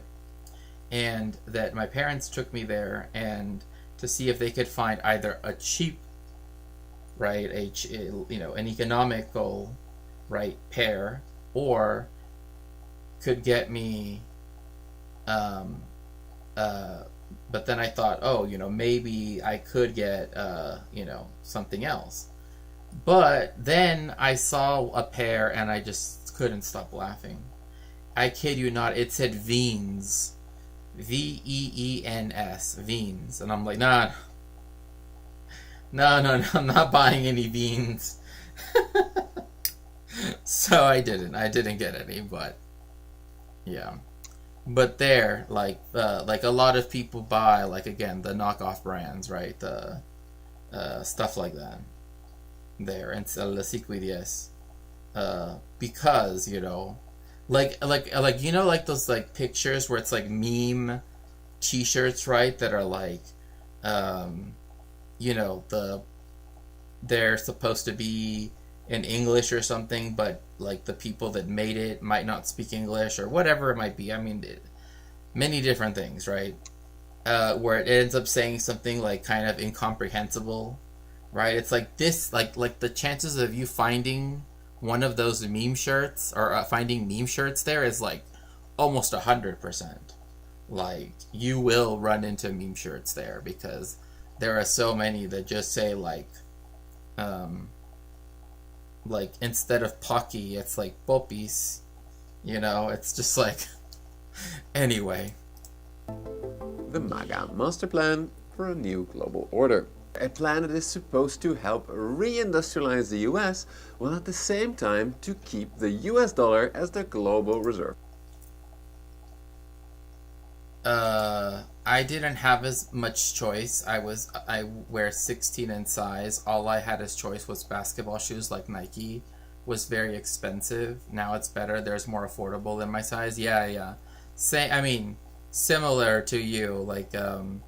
Like one, I don't wear Vans. I mean, then I did. Now I don't. But back then, it was a thing at the time. But yeah, like if you happen to have bigger feet, your choice is narrow, for sure. So.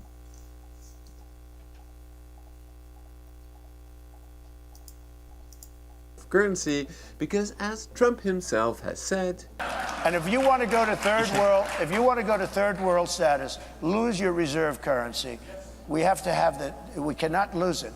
So how do you keep your reserve currency status and re-industrialize at the same time? Most economists think that this is simply not possible. But Stephen Miran, he published a paper that says, yeah, this is actually possible. You can have your cake and eat it too. But to be clear, the paper that Miran has written is not a plan in itself. It is a cookbook with options.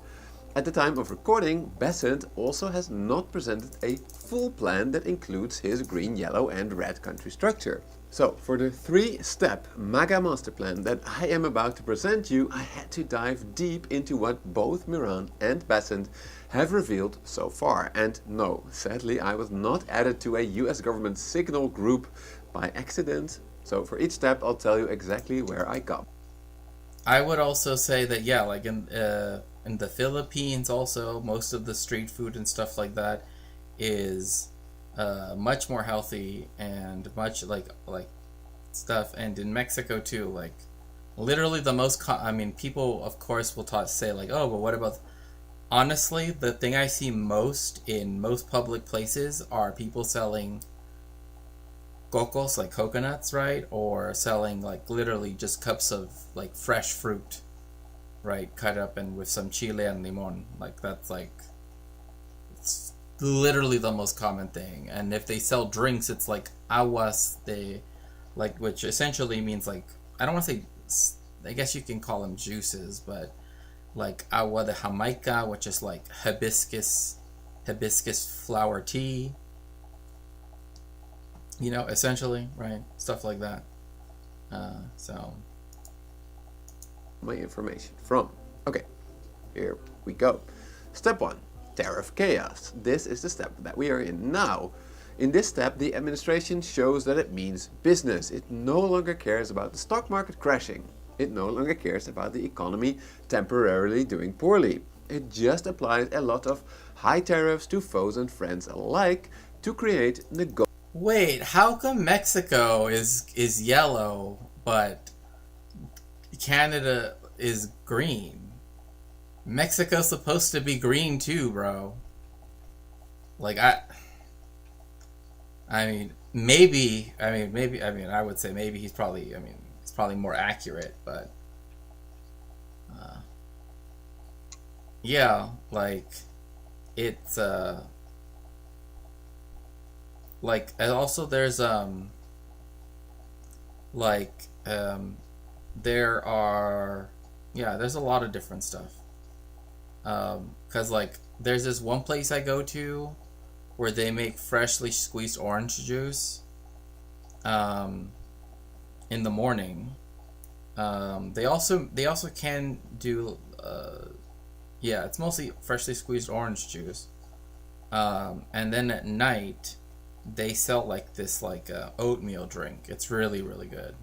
Negotiating leverage. I'm basing this on the fact that Besant has true. said That's that true. while he didn't initially view tariffs as a negotiating tool, Mr. Trump... He's added a third leg to the stool, and he uses it for negotiating. My second piece of evidence to suggest the current chaos is temporary is that before being part of the administration, Miran said that the dollar policies that he proposed would likely be pursued later in an administration after tariffs had produced the sufficient negotiating leverage. So both Miran and Besant are essentially telling us that the current tariff chaos is just about creating leverage that can be used when implementing the rest of the plan. Which brings us to step number 2, reciprocal tariffs. Remember this graph where China reacted to Trump's tariffs by ever increasing its own tariffs? If you really have reciprocal tariffs, that dynamic is theoretically gone. It will just be, look, you can keep going up, but we'll always match you, so there's always a level playing field. This is the long-term goal of the tariffs, or in Besant's words, This is what tariffs are designed to address. Leveling the playing field such that the international trading system begins to reward ingenuity, security, rule of law, and stability, not wage suppression, currency manipulation, intellectual property theft, non-tariff barriers, and draconian regulation. But here economists have often criticized the administration for wishful thinking because historically trade wars, such as those in the 1930s, I know, right? just made everyone worse off and led to war. But here... Oh gosh. I like how it's like, but he's not gonna lead us into war. Yeah, just because the Trump's government's become less chaotic over time, just like last time, yeah. Because he so totally didn't try to pull off a coup and only stopped because he couldn't do it. But yeah, rule of law Trump. Yeah, exactly. Like, I like how he's like taking them at face value. Like, yeah, of course, like they wrote a peer-reviewed paper, so or blah blah blah. It's like, yeah, so it's legit. It's legit. Don't worry. Miran has said that they've only got the United States to sell to. There's no alternative. So they're the ones who will bear the burden of these tariffs. This is a really tricky point to understand, but what he essentially means is that due to everyone wanting to export to the US to obtain dollars, the US has a truly unique negotiating position in a trade war. Trump's first trade war failed because China just increased exporting to countries like Mexico and Vietnam, which then exported to the US. So by extending tariffs to all countries, Miran writes that President Trump views tariffs as generating negotiating leverage for making deals. It is easier to imagine that after a series of punitive tariffs, trading partners... Wait, hold up. Like this part right here. Neither Europe nor China will be in the mood to curtail their industrial subsidies, and other market interventions would reallocate tradable manufacturing demand away from themselves and toward the United States. Okay, so then putting all of those tariffs on Germany is just... Okay. Japan, the UK, and potentially Canada and Mexico might prove more amenable to currency intervention, but aren't large enough in today's economy to accomplish the desired end. Isn't Japan the third largest economy? Like I don't know. I mean, none of these are small economies. I don't know what they're saying. I mean, like, because Europe as a whole, it would technically be the largest if the EU was counted as one whole, and China is the second, but Japan is the third, and all of these are like in the top 10 or 20. By nominal GDP, Japan is the fourth. Yeah, like, it's weird to say, oh, but they're not large enough in today's global economy. I mean, but the US is 30 trillion. Japan is 4.4 trillion. Yeah, well, I mean, yeah, that makes sense. I'm with the analysts who say that there is no plan, there is no underlying theory, that I am inclined to agree with you, Catpig. There's Trump's gut instinct and all the rest just trying to make people come up with justification to make it all look like the U.S. isn't run by, well, I mean... He looks like Rumsfeld. Yeah, he does. Yes, I was trying to think of who he looked like. Yeah, he looks like Donald Rumsfeld. Yeah. I was watching some videos in... Oh, you know what's one that used to be used in the place of what a potato is now? Parsnips. I don't know. Like, in America, I've never... And like in the United States, I've never really seen people use parsnips. Talking about Japan... Will you react to the new video on Japan from Elliot Sang? Oh. Yeah, put it in stream suggestions. Or put it here so that way I can... US is just over 1/4 of global GDP. Like, see, Catpig, it's like you say that, and then I'm even more, like, it makes their weird case for, like, we need to be the center of everything, right? It's like, you already are, America. No, you're totally fine. You're totally fine, Kicking.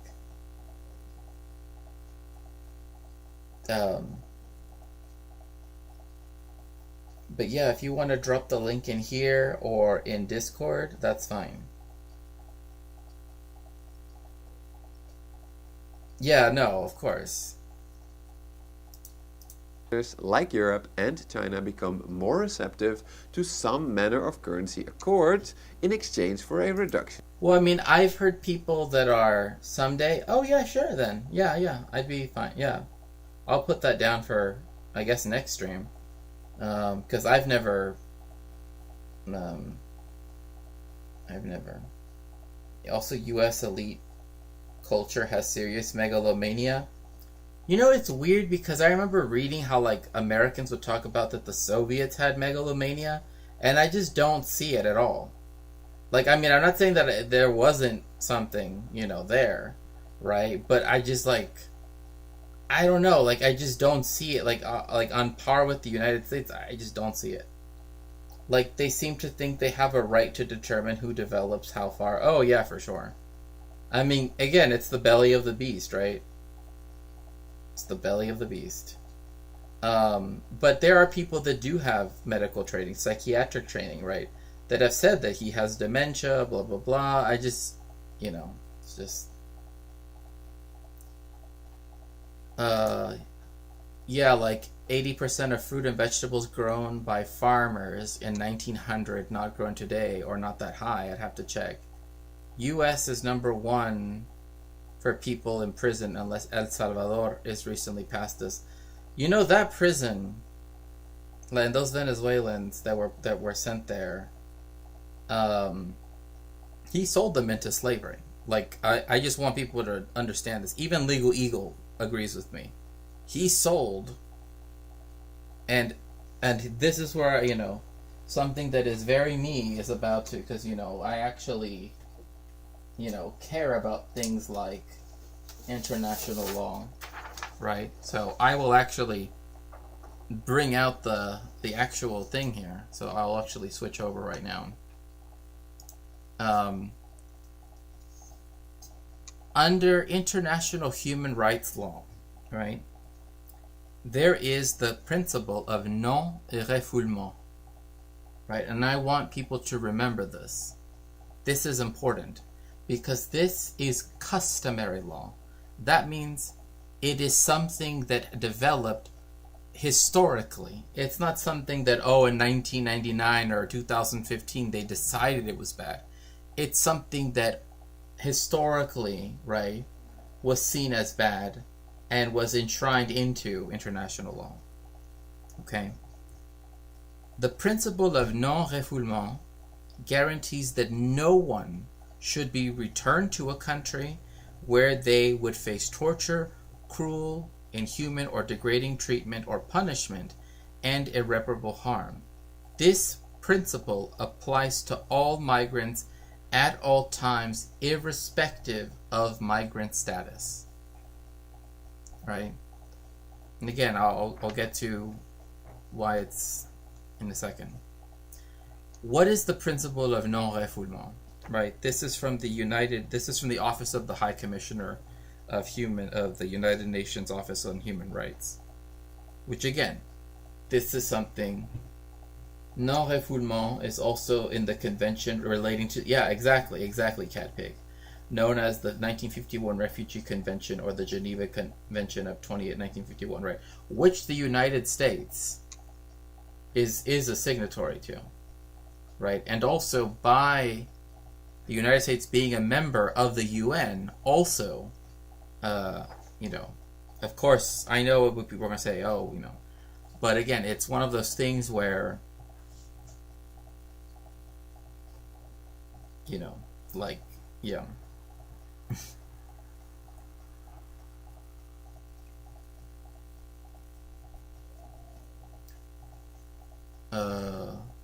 Really? Now they don't care if it's a death sentence? Well, I mean, I don't know, it's bad. It's really bad. But, yeah. I found a fascinating book about this. Oh, that's interesting.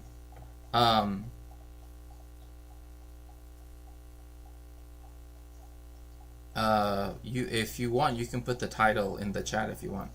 So, the principle of non-refoulement forms an essential protection under international human rights, refugee, humanitarian, and customary law.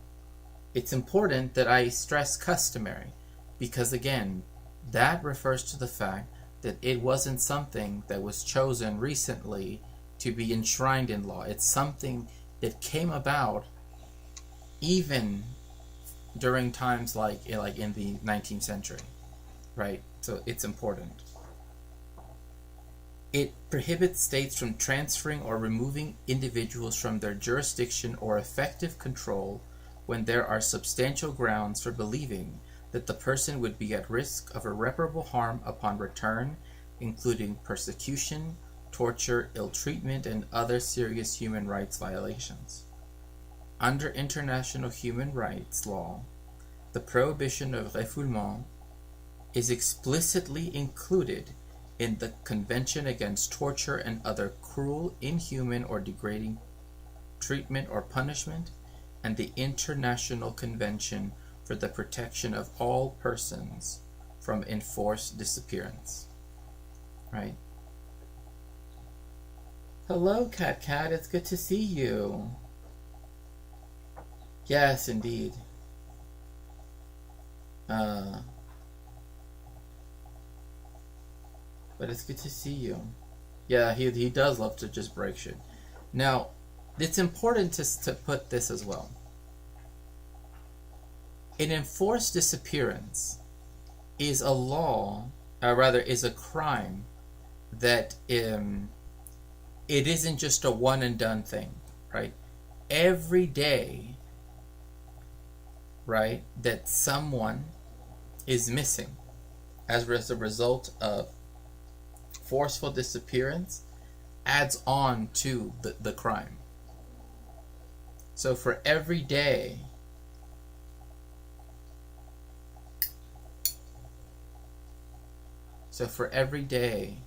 that those people that were sent to El Salvador, for every day that you have the disappearance, the forced disappearance of innocent people, even within the United States, etc., every day adds on to the crime. It does not matter. Even in forced disappearances is a continuous crime.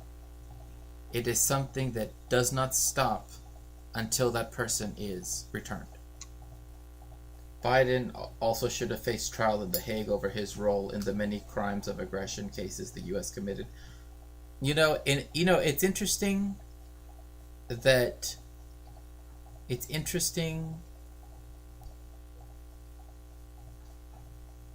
because they know that he would have gotten very light sentences if anything, right? They're obviously not going to throw the book at him, right? Even to just do it just to sort of show that they would be willing to go, right?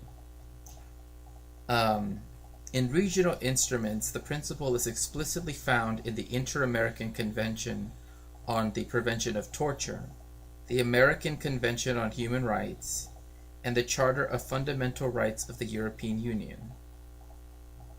And as Legal Eagle taught me, being in the country illegally is a civil offense, like a parking ticket.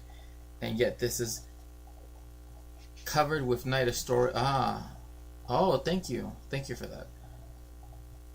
Yes, not only that, but it is literally it is usually something in the Human Rights Report. Is it this one? It's in one of the Human Rights Report. It's in the Human Rights Report that came out in conjunction with the University of Texas Austin Center. That is called "We Must Take the Children." That's literally, and that's quoting ICE. That's what they said. We must take the children. They use that minor infraction, which literally most judges don't even count it because it's nothing. It's a nothing. They instead have now made it so to where they use that as justification, right? as justification for the separation of families, right? Right? By imprisoning them, and then also having the adults and the children appear before courts, right, where they are not guaranteed the rights to, for example, there's so many things I could say. It's just horrifying. Like, the border is just... They will put toddlers on trial. Just think about that. Think about a toddler that you know of, right? Maybe it's your little cousin. Yes, it does. It does put them in without lawyers. They do not have the right to an attorney. That is why there are many projects which you can look for, including like the UC San Diego, University of California, San Diego Legal Clinic, as well as others, that specifically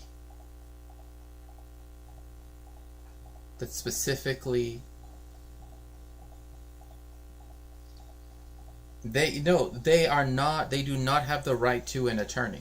They would have to pay for one. But how is a toddler supposed to pay for an attorney?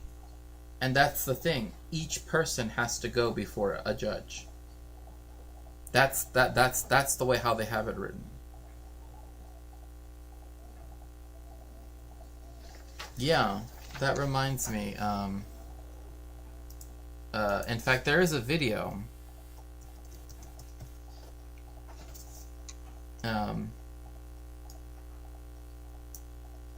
One second. Make sure that if you aren't in the Discord, that you join the Discord. But you're very... it's awesome book for human rights nerds like us. Yeah, again, it's part of my own work in genocide studies, is also having to think about, how do we bring this to trial, right? How do we do this with, how do we do restorative justice, right? Everyone from ICE agents. Oh yeah, the judges should be prosecuted. Oh, for sure.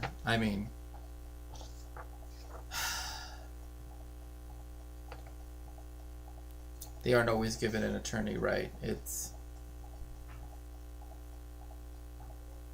Right. Right. And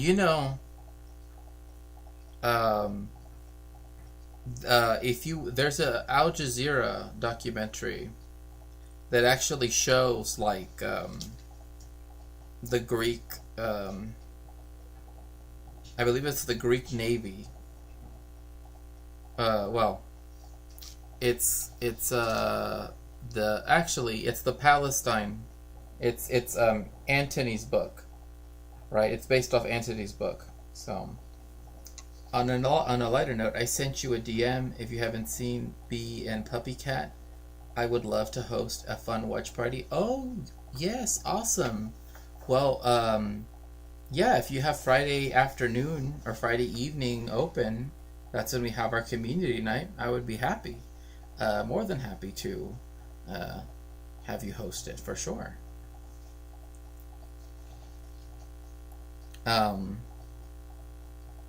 One thing as well that I just want to quickly note is that it also allows, it also is there to, that you also cannot be taken to a third country, right?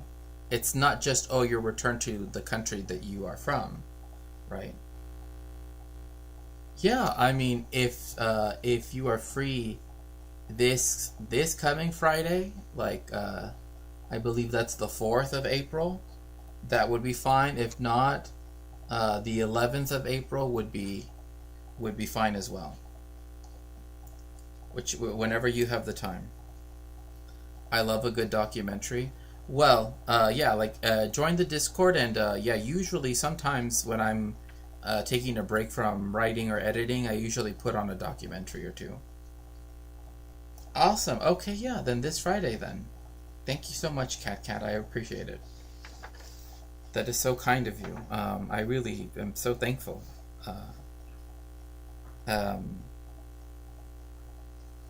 So, the prohibition of refoulement under international human rights law applies to any form of removal or transfer of persons, regardless of their status, where there are substantial grounds for believing that the returnee, and again, this does not even have to be to their country, right? Right. Because again, they keep calling it deportations, but if you're not, like, they're not deporting people, right? Like, it's not because there is a legal deportation process in the United States. Trump didn't do that, right? In fact, Trump made it so that they couldn't do that. Where there are substantial, right, irreparable harm upon return on account of torture, ill treatment, or other serious breaches of human rights obligations, as an inherent element of the prohibition of torture and other forms of ill treatment, the principle of non-refoulement is characterized by its absolute nature without exception. Yes. No, it's really sad. It's I mean, like, sometimes, you know, it's like, I know I like talking about these things is, you know, what it is, right? But it's just, it's so bad, you know? Like, it's just so bad. And it's people that, like, they for you know, people that they had nothing, like, there was no reason for them to ever be, you know. And yes, if you'd like to help my research, you can always go to my throne, or, you know, which is up here, or, you know, which is throne.com/Shakespeare. But again, it is its absolute nature. In this respect, the scope of this principle under relevant human rights law treaties is broader than that contained in international refugee law. This prohibition applies to all persons irrespective of their citizenship, nationality, statelessness, or migration status, and it applies wherever a state exercises jurisdiction or effective control. And this is what's important here, right? Because this completely goes against the stupid excuse that the Trump administration said. Even when outside of that state's territory, people should have escorts. I have seen at least one video where neighbors stepped in and ICE backed off. Let's see here. The chief negotiator.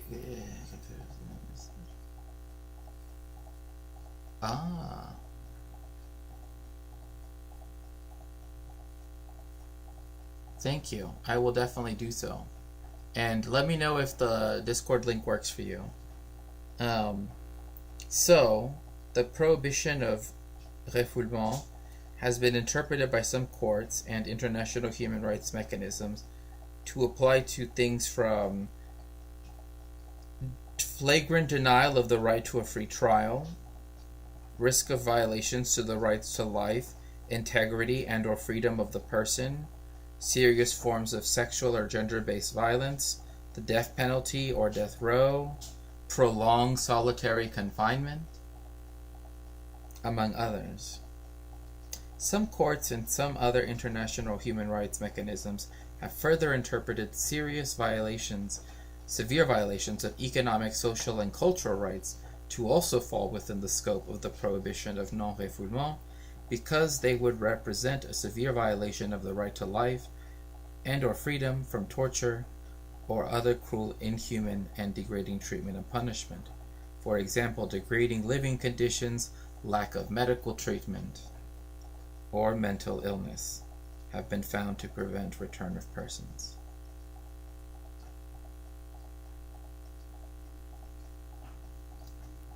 So, again, I'm not going to read the whole thing, right? But, and yes, if you would like to take one of my courses, again, I am now teaching online. I'm opening it up to anybody, right? So if you want to be in a Professor Shakespeare course, you can do so. The first one is Spanish. Starts in April, starts about, I believe, next week. The textbook and the cultural book we're going to be using is already on there. You can pay in installments. You don't have to pay it all at once. It's fine. And also, then in May, I'll start History of Latin America 1, which will be on mostly focusing on the Viceroyalty of New Spain, but not exclusively. And also, in June, we will begin the Critical Theory Philosophy course. So, yeah. Particularly with an emphasis on text as relates to history. So we will be doing that.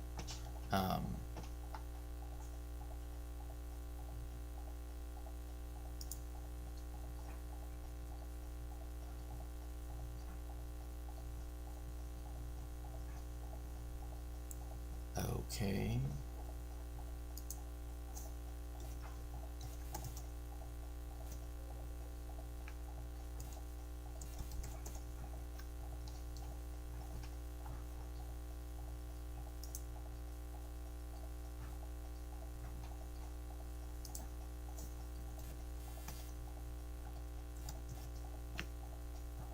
Okay, everyone. Well, thank you so very much for joining me for tonight's stream.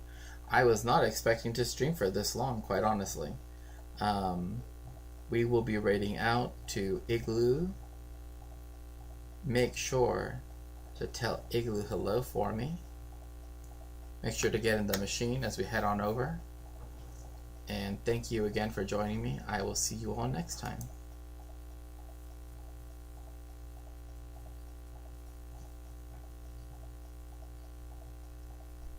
And for you, YouTube, since I can't technically raid yet, I will let you know. Thank you so much. I appreciate it. Thank you. So, I will see you all very soon. And yeah, have a good rest of your night, everyone.